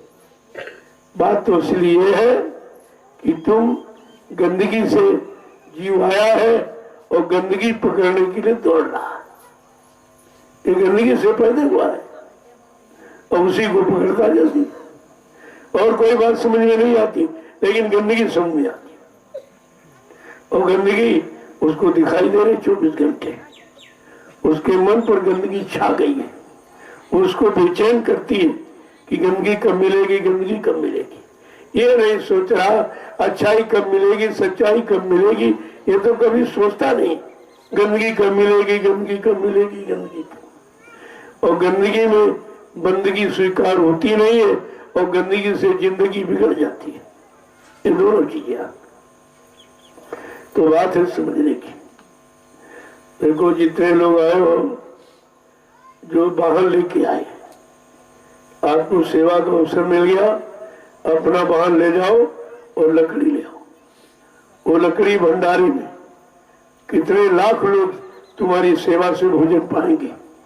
ये घर बैठे आपकी सेवा है और रोज मौका मिलेगा नहीं। आज आप आ गए हो, आपको मौका मिल गया, इसका लाभ उठा लीजिए। जितने वाहन आए ये सब इसका लाभ ले लो और तुम्हारी इस भंडारे की सेवा से तुम्हारे वाहन का उद्घाटन हो जाएगा, उद्घाटन हो जाए। ये सच्चा उद्घाटन, फूल फूल ये उद्घाटन नहीं है काम का। अगर काम में लग जाए और वो काम जिससे लाखों लोग लाभ उठाए, इससे बड़ा कौन सा उद्घाटन है। इसलिए जो लोग, जो प्रेमी कोई वाहन ले आए हैं, आप अपने अपने वाहनों को ले जाओ और लकड़ी वहां से उठा के ले आओ। चले जाओ, काटने वाले काटते रहेंगे, उठाने वाले उठा के ले आए और भंडारे में जमा कर दो। क्योंकि भंडारा 24 घंटे चलता है, 12 महीने 30 दिन, कभी बंद नहीं होता। कि आपकी कितनी बड़ी सेवा बन जाएगी, कितनी बड़ी सेवा में आपका वाहन लग जाएगा। ये है सच्चा उद्घाटन। ये उद्घाटन करा दीजिए आप, आपके लिए अच्छा रहेगा। जय गुरुदेव, जय गुरुदेव, जय गुरुदेव। नाम किसका? प्रभु का। जय गुरुदेव। नाम किसका? प्रभु का। प्रभु का प्यारा नाम। जय गुरुदेव। देखो परिवर्तन हिंदुस्तान से, हिंदुस्तान से और हिंदुस्तान में उत्तर प्रदेश से। इसलिए जब उत्तर प्रदेश के रहने वाले लोग अपने परिवर्तन लाएंगे तो उत्तर प्रदेश बदल जाएगा। और उत्तर प्रदेश बदला नहीं कि सारा हिंदुस्तान बदल जाएगा। क्यों? कहा भी गया UP is India, Uttar Pradesh ही भारत है। और जितना भी अवतारी शक्तियां उत्तर प्रदेश में पैदा हुई, ये भूमि परमात्मा को भी प्यारी है। और उसी भूमि पर हमें आपको जन्म मिल गया। जिस भूमि पर परमात्मा आया मनुष्य शरीर में, उसी भूमि पर हमको भी मनुष्य शरीर मिल गया। तो चलो अपनी नहीं तो उनकी तो मर्यादा रखो, उनकी कोई मर्यादा खराब ना हो, इस पर विचार करना है। और इसीलिए बाबा जी ने एक आवाज लगाई थी कि बदली हिंदुस्तान तो बदली जाए दुनिया, बदली हिंदुस्तान तो बदली जाए दुनिया। कोई न विधर्मी होगा नहीं बेविचारी। परिवर्तन की भूमिका क्या होगी? कोई न विधर्मी होगा नहीं बेविचारी। हो जाए सफाई नहीं रही है अत्याचारी। देशवा में हुई सदाचार का उत्थान हो, बदली जाए दुनिया, बदली हिंदुस्तान तो बदली जाए दुनिया। छोटे बड़े लोग जितने पद अधिकारी, छोटे बड़े लोग जितने पदाधिकारी। मांस मछली अंडा छोड़ी हुई है शाकाहारी। मांस मछली अंडा छोड़ी हुई है शाकाहारी। अंडा मछली मांस की न रही है अब दुकान तो बदली जाए दुनिया, बदली हिंदुस्तान तो बदली जाए दुनिया। आगे क्या कह रहे महापुरुष? कोई ना, एक एक वचन पर आप ध्यान दीजिए क्या कह रहे हैं। कोई ना शराब पीवे मांस नहीं बेविचारिया। यानी कोई शराब पीने वाला नहीं होगा, कोई दुकान नहीं रह पाएगी। और आज दुकानें खोली जा रही, उनको परमिशन मिल रहा, उनको लाइसेंस बांटा जा रहा। लेकिन महापुरुष क्या कह रहा? कोई न शराब पीवे गांजा और अफीमिया। कौन ना नशीली चीज कि मिली है अब तू कनिया। साधु संत न पी है ना पियई है गांजा भांग, तो बदली जाई दुनिया बदली हिंदुस्तान। जो अपने को साधु संत कहते वो गांजा भांग पी रहे, कहते ये साधुओं का प्रसाद है। क्या कह रहे? कहते साधुओं का प्रसाद है। कहा ऐसा नहीं, आगे आने वाले समय में कहा कि साधु संत न पिए है गांजा भांग, तो बदली जाई दुनिया बदली हिंदुस्तान। को न हड़ताल व आंदोलन कोई करी है, देश की संपत्ति अपनी मानी सब कोई। राष्ट्रभक्ति जागी होगा देश ये महान, तो बदली जाई दुनिया बदली हिंदुस्तान। दया धर्म मानव धर्म सबका धर्म खोई, गाय पशु पक्षी का न बद करी कोई। ऐसा होगा राज तब हो जाएगा कल्याण, तो बदली जाई दुनिया बदली हिंदुस्तान। राष्ट्रभाषा संस्कृति हिंदी सब बोली है, आगे के समय में ये विदेशी भाषा नहीं होगी। जब विदेशी चले गए तुम भाषा के गुलाम अब भी बने हो, अब भी भाषा के गुलाम हो। और वो गुलाम भाषा बोलकर अपने को बड़ा सम्मानित कहता है कि हम विदेशी भाषा जानते। अरे अंग्रेज चले गए, अंग्रेजियत तब भी नहीं छोड़ पाए। वो गुलामी तो अब भी है, और सबसे बड़ी गुलामी भाषा की होती। इस बात भाषा के गुलाम हो। क्या कह रहे हैं कि राष्ट्रभाषा संस्कृत हिंदी सब बोली, क्षेत्रीय भाषाएं होंगी हिंदी की सहेली।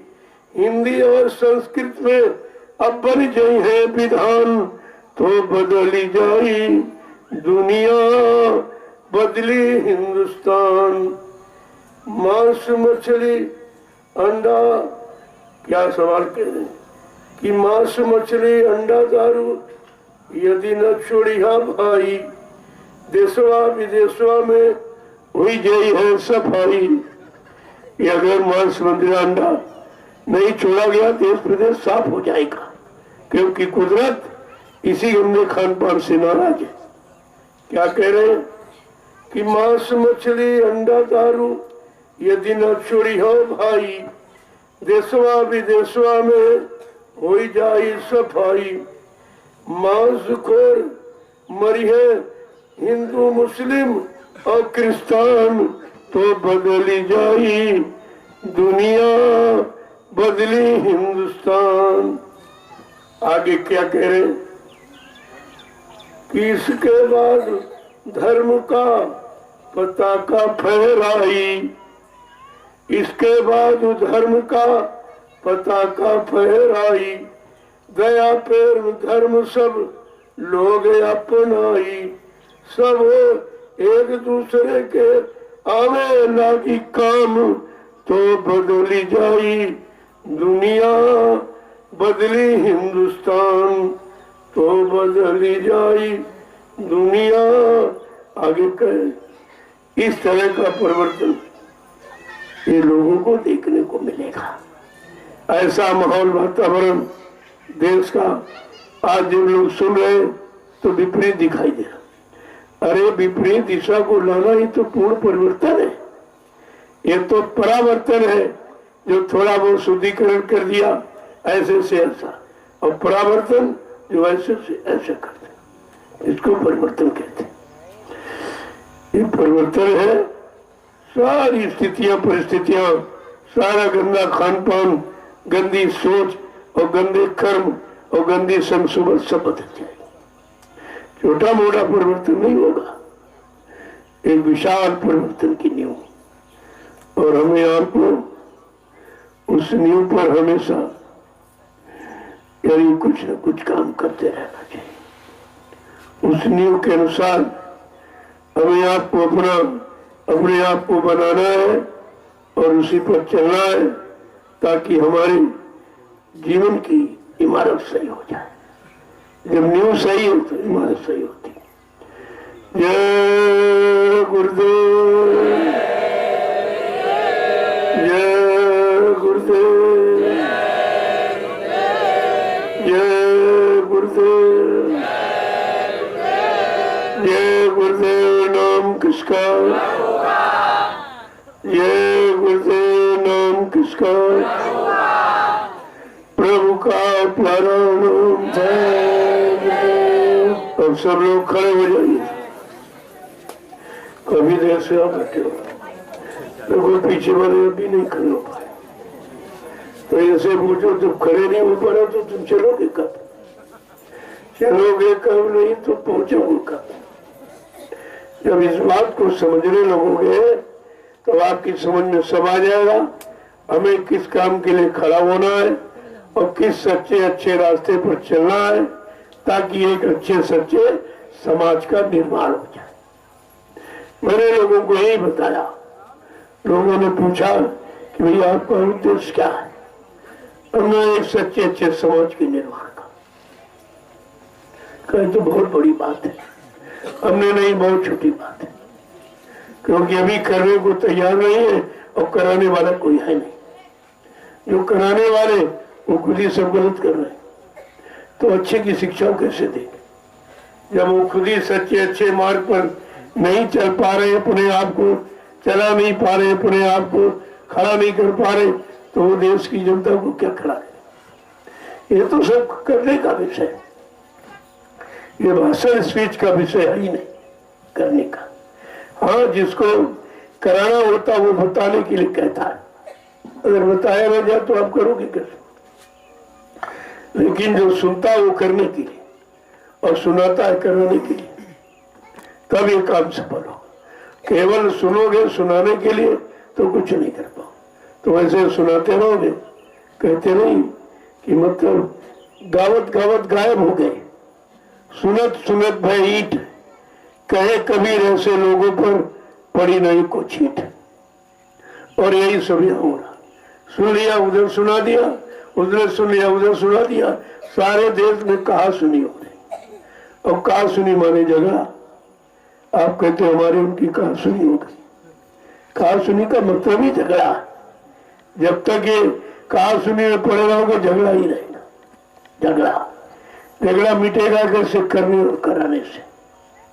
अगर आप करके कह रहे हो तो तुम्हारा कहना भी ठीक है, और करके यानी केवल सुन के कह रहे हो तो आपको भी कुछ नहीं मिलेगा और सुनने वालों को नहीं मिलेगा, क्योंकि तुमने किया नहीं, तुमने उसका लाभ प्राप्त नहीं किया, तो आप दूसरों को कैसे करा सकते? यही तो यहाँ कि पर उपदेश कुशल बहु तेरे, जे आचरण ते नर नेरे। दूसरे को उपदेश करना, शिक्षा देना कितना सरल है, और वही शिक्षा अपने पर उतारना कितना कठिन है। और करा वही सकता जिसने किया, जिसने वचन माने ही नहीं, वचनों का मतलब समझा नहीं है, वचनों पर विश्वास किया नहीं, वो कैसे कराएगा? नहीं तो हिंदुस्तान में तो 45 करोड़ चेले थे, किसी ने नहीं सुना, किसी ने करने की बात नहीं कही, न किया, न करने की बात कह रहा, और वो तो व्यवस्था मिटाने की बात कह रहे कि ये सब करने वाला चला गया, सारी व्यवस्था मिटाने की बात। तो इनको तो कितनी बड़ी सजा मिलेगी आने वाले समय में, और ये सब जनता देगी, यही कहेगी तुमने हमको गलत संदेश क्यों दिया? जब तुम नहीं समझ पाए हो तो हमको तुम क्या समझाओगे? तुम नहीं पहचान पाए हो तो हमको पहचान कैसे कराओगे? आगे आने वाले समय में ये सब आपसे पूछे कि तुम गुरु के पास गए थे, कि गुरु के धन के पास गए, कि गुरु के मान सम्मान के पास गए, कि मतलब और कोई सामान लेने के लिए आप गए थे, तो आप क्या जवाब देंगे? मेरा गुरु के पास तो कोई नहीं गया। अगर गुरु के पास गए होते तो गुरु के पास खड़े होते, उनकी चर्चा करते, उनके बच्चों को लोगों के कान में बताते कि नहीं नहीं, मैंने अच्छी तरह से गुरु को नजदीक से देखा, उनके वचनों को बहुत नजदीक से सुना और अपने जीवन में एक एक वचन का आधार बनाकर मैंने निकाला है। इसलिए सच्चाई ये है, वो सच्चाई बताएगा, बाकी कोई नहीं, कोई नहीं। लोगों ने कहा कि हिंदुस्तान में कोई नहीं कह रहे बाबा जी जिंदा, तो नहीं कह रहे हो। हमने कहा हमारा विश्वास है, हमारा विश्वास है। मैंने बहुत नजदीक से देखा, बहुत नजदीक करीब से सुना और एक एक वचन को जीवन में उतारा और उसका लाभ प्राप्त किया है, तब विश्वास पैदा हुआ। कहा कि भाई 45 करोड़ में कोई नहीं कह रहा, सारा हिंदुस्तान कह रहा बाबा जी चले गए कर। लेकिन हमने कहा मैंने क्या कहा है, गुरु उसी शरीर में जीवित है, ये आधार हमारा है। जो कहते गुरु चले गए ये दुर्भाग्य तुम्हारा है। मैंने आधार बनाया और आज उस आधार की सफलता आपके सामने फुलवारी देखी। ये फुलवारी आपके सामने खड़ी। कहने का मतलब है जब करोगे तो जरूर लाभ मिलेगा, और केवल कराते रहोगे तो कुछ नहीं। इसलिए करो और कराओ, ये नहीं केवल करा नहीं। अरे तुम भी करो साथ में, तुमको 2 लाभ मिलेगा, कराने का लाभ और करने का। और तुम सब लाभों से वंचित हो जाते हो, कुछ नहीं कर पाते हो। तुम ये करो, तुम ये करो, तुम, अरे भाई तुमको भी तो करना है, तुमको भी फल प्राप्त करना, तुमको भी वही लाभ पाना है। तुम अगर करोगे नहीं तो करने वाले लाभ से आप वंचित रह जाओ। वो आदेश आप पालन नहीं कर रहे, ये आप करते नहीं। सेवा ले आते हो लेकिन देते नहीं, देने वाले आदेश से वंचित हुआ। एक आदेश का लाभ आपको नहीं मिलेगा। बात को पहले समझो, समझ लोगे तो दूना लाभ मिलेगा। देने का भी, अपनी सेवा दी और लोगों को ले आए।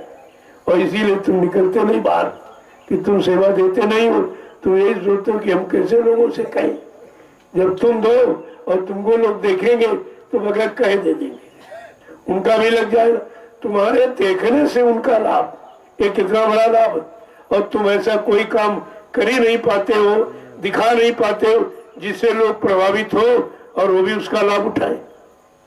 इसीलिए तो आपसे कहा जा, अगर आप ये करते होते तो यहाँ का नक्शा और कुछ होता। अब केवल जो बना है वो दर्शन सेवा का है। दर्शन सेवा से ही ये सब हो रहा, कोई एक पैसा कहीं से लाता नहीं है।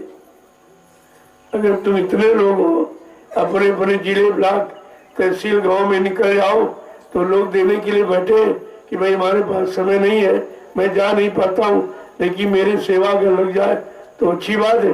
तो तुम सेवा उनकी ले नहीं आ पा रहे, अपनी भी नहीं दे पा रहे हो, लाभ ही नहीं पा रहे हो। एक भी लाभ तुम्हें नहीं, तुम्हारे पास नहीं। तो ये समय जरूरत है सबका लग जाए। ये मांगने का उद्देश्य नहीं है, लगाने का उद्देश्य। मांगने की बात यह नहीं कि मांगने जा रहे हो। जब मैं नहीं मांगता तुम्हें कैसे सिखाऊंगा? मैं भीख नहीं मांगता, तुम्हें भीख का उपदेश कभी नहीं मिलेगा। ये संत मत, सहनशाह का मत है, ये भिखारियों का मत ही नहीं है। तो बात आपके सामने कैसे की जाएगी? लेकिन जिनके अंदर श्रद्धा, सेवा भाव है, वो उनका विचारों का बेकार जा रहा। अब वो किसी कारण में आ नहीं पा रहे या धंधे व्यापार में फंस गए, उनके पास फुर्सत नहीं है, तो आप कम से कम जाकर उनका ले आओ और इस सच्चे अच्छे काम में लगा दो ताकि उनको भी लाभ मिले। आप कितने लोग हो, अब तक यहाँ बहुत हो जाता, लेकिन अब जितना दर्शन सेवा से हो पा रहा मैं कर रहा हूँ। और तो कोई न मैंने किसी से मांगा है, न कोई मांगने का काम करता हूँ। जो प्रेमी संदेश सुनते हैं और वो भी 4 घंटे बोलता हूँ, 6 घंटे बैठ के मिलता हूँ। 10 घंटे मेहनत करने के बाद 10 रुपए निकाल के देता है। 10 रुपए, इतनी महंगाई हो गई, उनका 10 रुपए बना है, उसमें कोई जुड़गा नहीं। वो उतने में अभी है कि 10 रुपया देते थे। भाई जब महंगाई होगी सामान महंगा मिलेगा, और सामान आपकी सुविधा के लिए, मैं तो कोई अपने लिए तो खरीद नहीं रहा हूँ।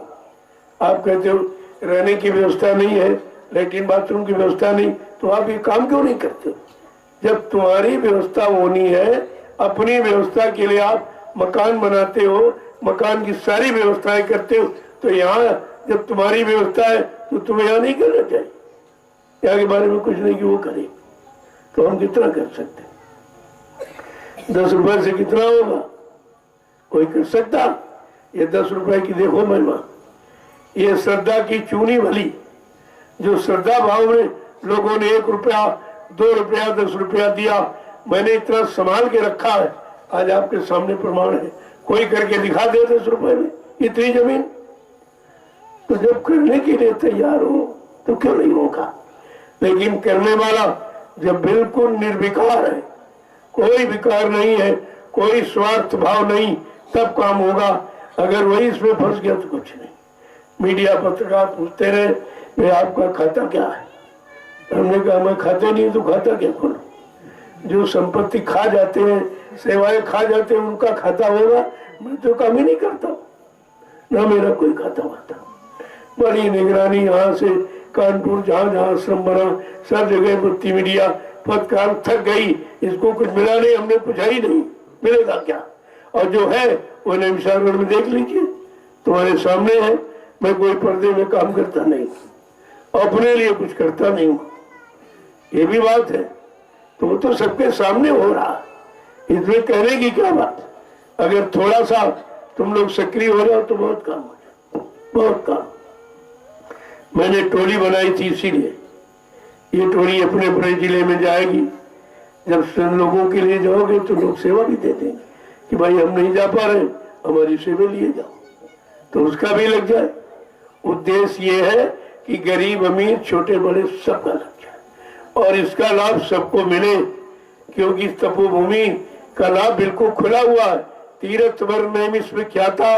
अति पुनीत साधक सुखदाता, ये साधकों को सुख देने वाली।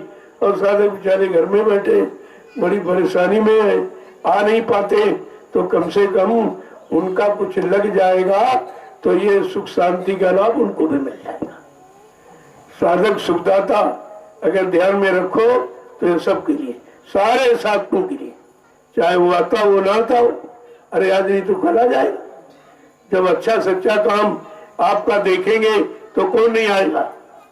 और ये भीड़ ऐसे तो हुई है, कहाँ 2 4 10 लोग आते जाते थे।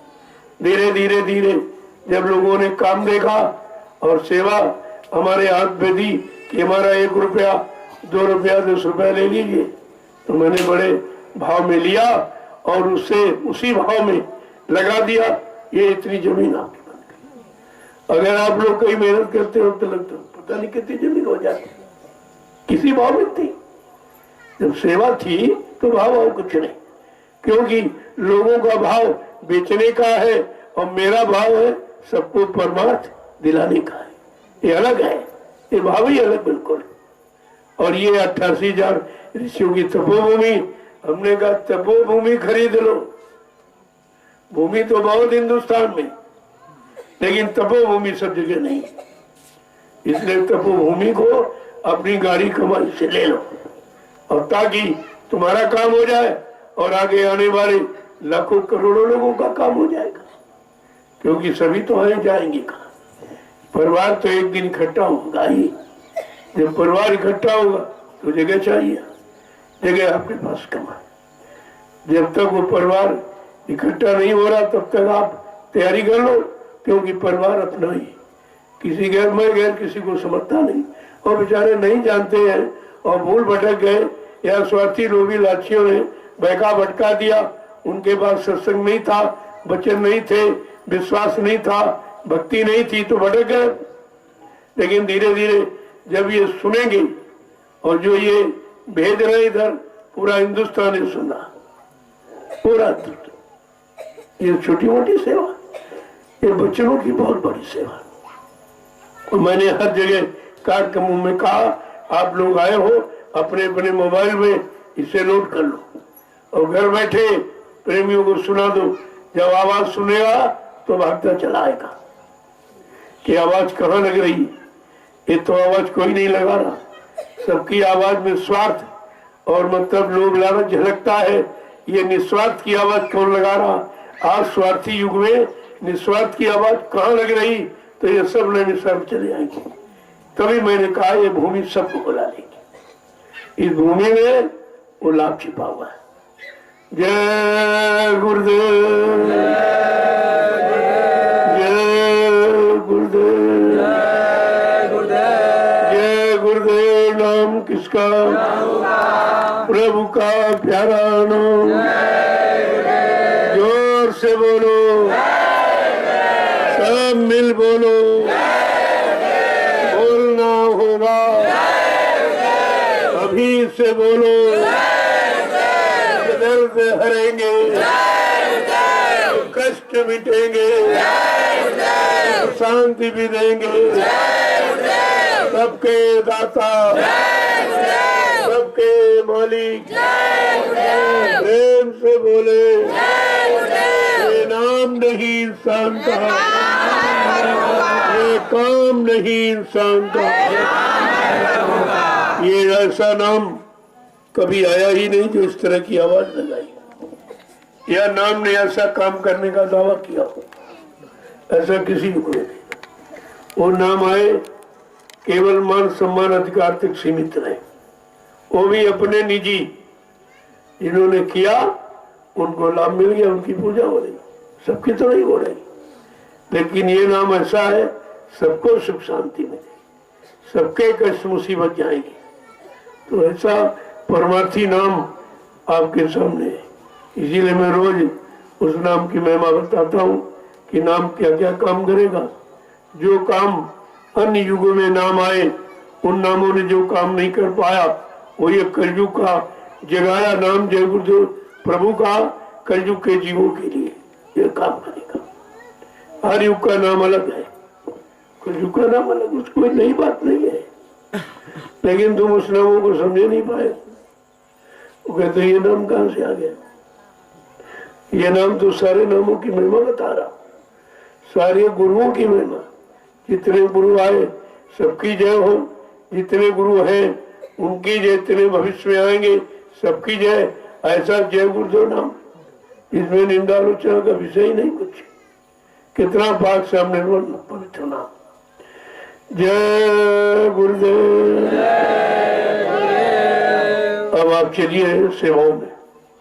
देखो कुछ लोग तो लकड़ी ले आए, तो उनकी जाड़ा आ रहा, अभी लकड़ी ज्यादा लगी। कुछ सेवादार रात में ड्यूटी देंगे, उनको तापने के लिए अलग चाहिए और भोजन के लिए अलग चाहिए, तो दोनों खर्च हो जाता। तो उसी की तैयारी है। आप लोग जो बाहर लेके आए हो तो सब लोग ले जाओ, सेवा में लगा दो, तुम्हारे वाहन का सच्चा उद्घाटन हो जाए। ये सच्चा उद्घाटन है परमार्थी काम। कोई अपने काम के लिए थोड़ी आप जा रहे हो, वो तो भंडारे की सेवा सबके लिए, क्योंकि भंडारा नहीं तो यहाँ कोई रुक ही नहीं पाएगा। बगैर राशन के भाषण भी नहीं होता, राशन जरूरी था। तो ये रोटी की सेवा, तो आप जो ले आए हो चले जाओ, फट से वहां से काटने वाले जाओ, काटते जाओ, उठा के लाते जाओ, ताकि एक काम सब हो जाए। जो इधर काम कर रहे हैं वो अपना काम करें, जो सेवाएं कर रहे हैं उससे आप अलग नहीं होंगे, आप अपनी बड़ी सेवा में लगो।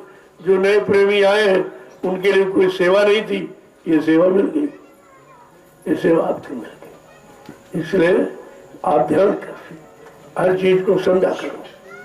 अब आप जाइए, जब वो कोई भंडारे प्रसाद तैयार हो, नाश्ता जलपान आप ले लीजिए, उसको ले लीजिए, या तो यही खा चले जाओ या लिए जाओ, वहां अपना कर लेना। तो जैसा तुम्हें उचित दिखाए वो करो, लेकिन सेवा से अलग मत हो। कि कोई सेवा नहीं, यहाँ बैठे रहोगे, रोटी खाओगे, कर्जा बन जाएगा। तो कम से कम बताओ तो जाके लोगों को, ऐसे लकड़ी उठाओ, ऐसे रखो, तो मतलब कुछ लोग उल्टी सीधी फेंक देंगे तो कम लकड़ी आएगी वाहन में, तो धीरज से संभाल के रखी जाएगी। और आप यही काम बताने का करो, ये भी तो सेवा है। सब करते रहे, कुछ कराते भी, कराने का भी महत्व है। तो जो लोग कोई सेवा के लायक नहीं, तो आप कुछ न करो, देखो सेवा, देखो। जब देखोगे तो कुछ न कुछ जरूर तुम्हारे मुंह से निकलेगा। अरे भाई ये टेढ़ा क्यों बना रहे हो, ये ठीक क्यों नहीं लगा रहे हो, ये ऐसा क्यों नहीं हो रहा, आप ऐसा लगा दीजिए। ये तो आप वाणी की सेवा तो कर ही सकते हो। यहाँ ऐसा कुछ नहीं, सबको सेवा का अवसर मिला हुआ और बहाने वाले को कोई सेवा नहीं, उसको तो कोई अवसर नहीं। जिसको कोई बहाना नहीं करना है वो बड़ा करेगा।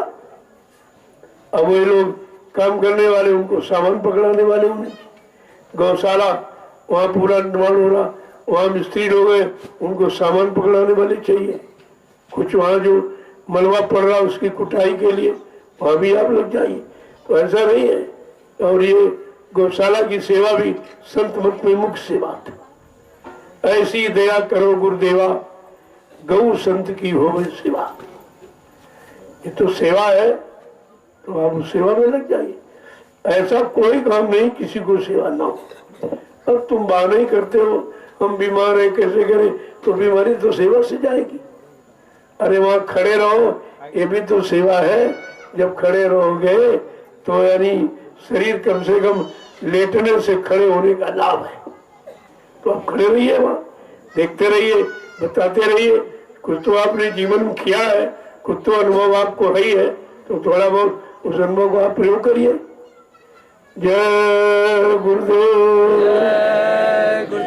अब आए हो तो सेवा करके जाओ। ये भागने की इच्छा मत रखा करो, ये भागते रहोगे तो मिलेगा क्या। बड़ी मुश्किल से घर गृहस्थी परिवार से निकल पाए हो तो यहाँ कुछ सेवा कर लो।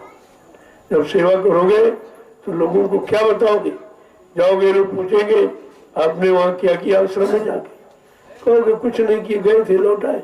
कब तो कहेंगे फिर गए क्यों थे, जब तुम्हें केवल जाने आना था तो क्यों गए थे। कोई काम नहीं करना था, कोई सेवा नहीं करनी थी, कोई सेवा नहीं देनी थी, तो फिर वहां गए क्यों। देखो सेवा देने का ये अवसर है, यहाँ दे दोगे मैं तुरंत आपके सामने लगा दूंगा, क्योंकि जरूरत है, आपकी जरूरत है। जितनी जल्दी हो जाए, मैं आवास के लिए बहुत चिंतित हूँ कि आप सबका आवास बन जाए और एक सामूहिक शौचालय बन जाए। कहीं जाने की जरूरत नहीं, जाओ तो पूरे खेत में जाओ, दूसरे खेतों में दूसरे की जमीन पर हम जाना अच्छा नहीं सोचते। नहीं, हमारे पास मजबूरी थी कि आपका सहयोग नहीं था। अब तक बहुत जमीन हो जाती, सब तुम्हारा बन जाता, नहाना धोना रहना ये सब तुम्हारा अपनी जमीन पर करते तो किसी का तुम्हारी कटौती नहीं होती। अब ये बेचारे क्या जाने, तो कुछ जमीन खाली कर रख दी जाएगी, उसमें गड्ढे बनवा दिए जाएंगे, पर्दे लगा दिए जाएंगे, बंटवारा होगा, एक महिला शौचालय पुरुष शौचालय। तो अपनी जमीन, जिस जमीन में दिशा मैदान जाओगे 2 बरस तक खाद नहीं डालनी पड़ेगी। ये सब बेकार ही तो जा रहा, और हम खाद खरीदते घूमते। ये सब ऐसी जमीन हो जाए जिसमें हम तो खुला बनाएंगे, पर्दे लगा देंगे आसपास, बंटवारा कर देंगे, अपने जाइए खेत में। तो देखिए खेत की उर्वरक शक्ति कितनी बढ़ जाती है। और कुछ इमरजेंसी के लिए शौचालय बन जाएंगे, जैसे बरसात में है या कुछ बुढ़े लोग हैं नहीं जा सकते, तो उनके लिए अलग व्यवस्था हो जाएगी और आम लोगों के लिए अलग हो जाएगी। व्यवस्था सबकी होगी, लेकिन समय का इंतजार करो। जितनी जल्दी ये सेवा का काम हो जाए उतनी जल्दी निर्माण कार्य हो जाएगा। अब जितना हम भाग दौड़ करके ले बात उतना हो रहा है। अभी कितने कार्यक्रम करके आया वो 1 महीने का, 1 महीने का बारिश में कितनी मेहनत की गई आपने देखा। उस मेहनत का 1-1 रुपया कितना कीमती। अजय प्यास लगती है तो मैं हैंडपंप से पानी मंगाता हूँ, लेकिन 20 रुपए की बोतल नहीं खरीदता। वो 20 रुपए यहाँ लगेगा तो लोगों के काम आएगा। लोगों ने परमार्थ बनने के लिए दिया है। मेरे साथ जो लोग रहते हैं वो सब देखते हैं। मेरे साथ रहना बड़ा कठिन है, न टाइम पर भोजन होगा न टाइम पर सोना होगा, ये सब करना पड़ता है। अब जब 5, 6, 7 घंटे लोगों से मिलता हूँ, रात के 2 बज जाते, तो आप सोचे खाने का समय है, सोने का समय है, ये तब 10 रुपए लेके आता हूँ, वो यहाँ पर लगाता हूँ। इसलिए कोई ये कह नहीं सकता कि हमने सहयोग किया। और तुम्हारा ये सहयोग है, कम से कम लगवा रहे हो, उसमें मेहनत कर रहे हो, ये आपका सहयोग है।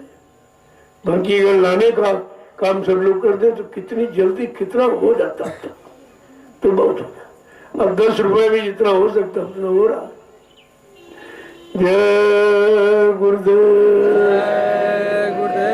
चलिए, जिनके पास वाहन है आप नाश्ता कर लो और जल्दी से वाहन लेके निकल जाओ। मालिक, वो मोरंग भी आनी सरकार, उसके लिए बोल दीजिए। मोरंग आनी है, उसमें कुछ लोग चले। अच्छा, हाँ, कुछ लोग मोरंग के लिए ट्रैक्टर ट्रॉली बैठ गया मालिक, क्योंकि ये शटरिंग अभी लगी जा रही, मोरंग की आवश्यकता पड़ेगी, तो कुछ लोग उधर चले जाए। ट्रैक्टर ट्रॉली लगी। अपना ट्रैक्टर ट्राली जा रहा, उसी पर बैठ लो, 10-15 लोग, मतलब उसमें बच्चा भाड़ा लेकर बैठ जाइए और चले जाइए, क्योंकि वो भरने में पैसा लगेगा आपका, वो पैसा बच जाएगा।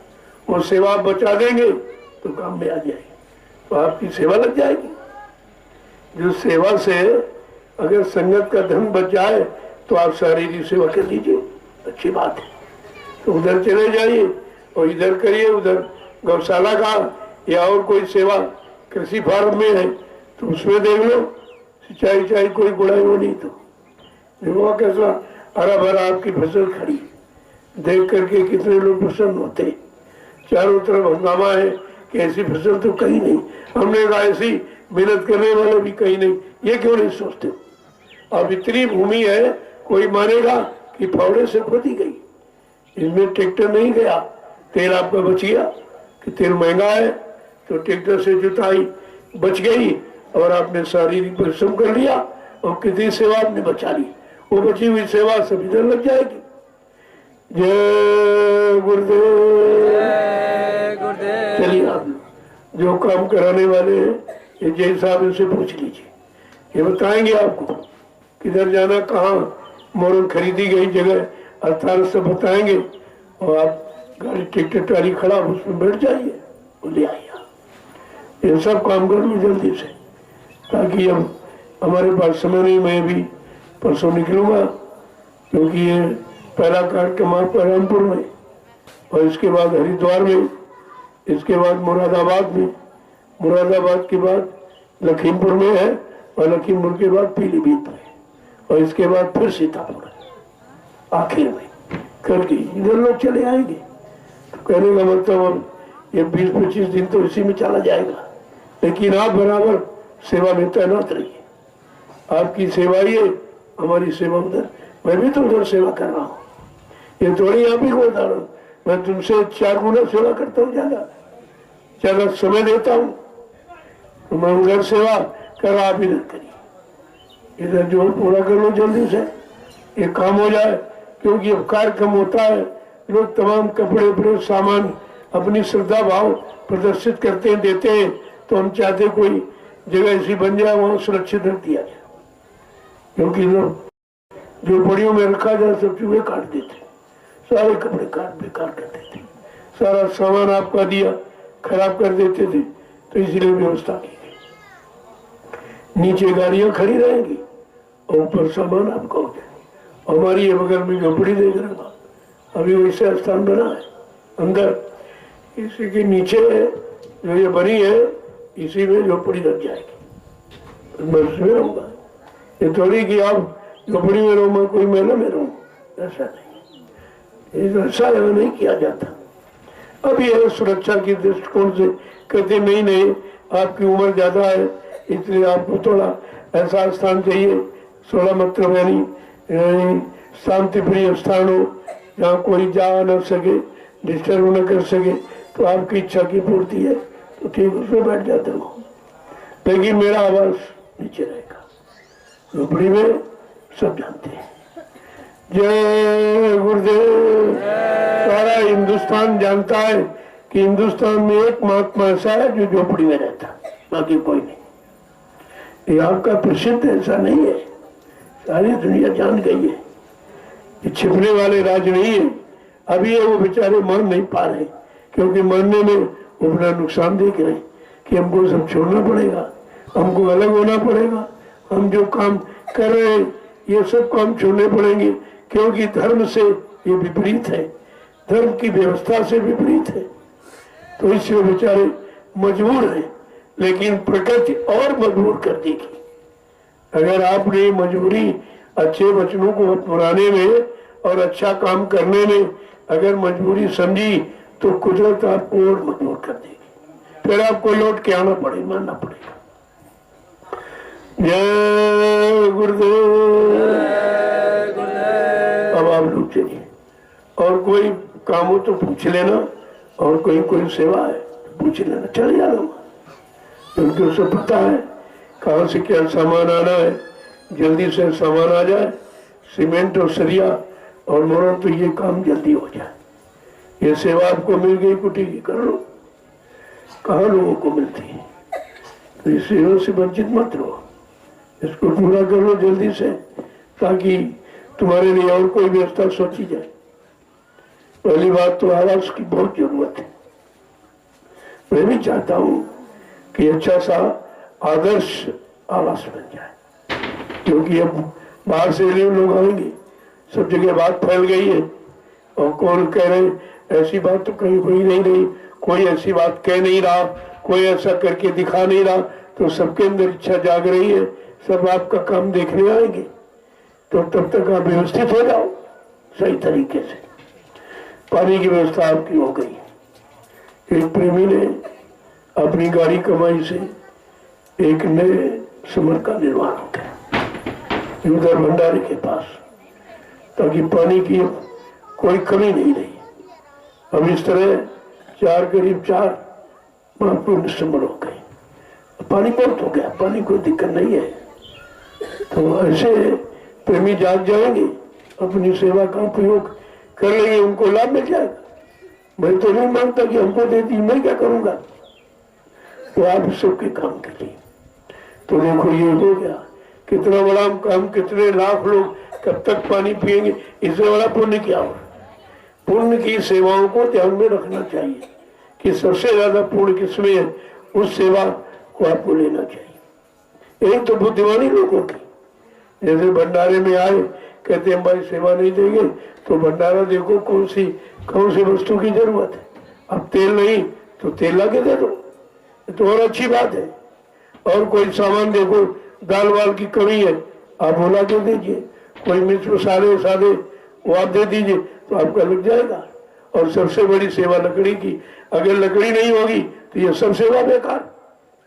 अन्न तो नहीं कोई खा लेगा, सब्जी कच्ची नहीं खा लेगा, दाल नहीं खा लोगे, उसके लिए पकाने के लिए लकड़ी चाहिए। ये सबसे प्रमुख सेवा है, और इसीलिए आपसे कहा जा रहा अपने अपने वाहनों को ले जाओ और जल्दी से भर के आ जाओ, आपको सेवा मिल जाएगी। और इस सेवा का लाभ बहुत बड़ा, और तुम्हारे वाहन का उद्घाटन हो जाए, ये सबसे बड़ा उद्घाटन। वो फूल तो जड़ है, फूल चढ़ाने से क्या देगा, तो वाहन तो जड़ है, इससे काम कर लो जिससे चेतन जीवात्माओं को कुछ लाभ मिले, और शरीर जिसमें जीवात्मा रह रही उसके भरण पोषण का ये ऊर्जा शक्ति जो भंडारा ये आपको तैयार हो जाए। जय गुरुदेव, जय गुरुदेव। देखो बीच में मत भागा दौड़ी किया करो। मैं 5 बजे सबसे मिलता हूँ, 5-6 बजे बैठ जाऊंगा, 8 से 8 बजे तक मिल लूंगा। ऐसा नहीं भाई किसी से मिला नहीं जाता, किसी की बात सुनी नहीं जाती है। सब मिलने का एक समय निश्चित है, और बीच में तमाम काम है, उनके बारे में सोचना, उनकी व्यवस्था बना के इनको सबको देना कि जाओ ये ले आओ, वो ले आओ, ये सामान खरीद ले आओ, ये सब व्यवस्था ही तो है। अब वहां से कार्यक्रम करके ले आया तो चाहता हूँ कि तुम्हारा अच्छी जगह लग जाए, तो इनको देकर सामान मंगा लिया जा रहा, जल्दी से ले आओ और बना के तैयार कर दो। गौशाला बहुत जरूरी है, गायों की सेवा सबसे बड़ी सेवा है। जो प्रेमी कर रहे हैं बहुत अच्छी जगह लगे हुए, अपनी सेवा में लगे रहो। सेवा का अर्थ, सेवा का लाभ तो बाद में मिलता। जय गुरुदेव।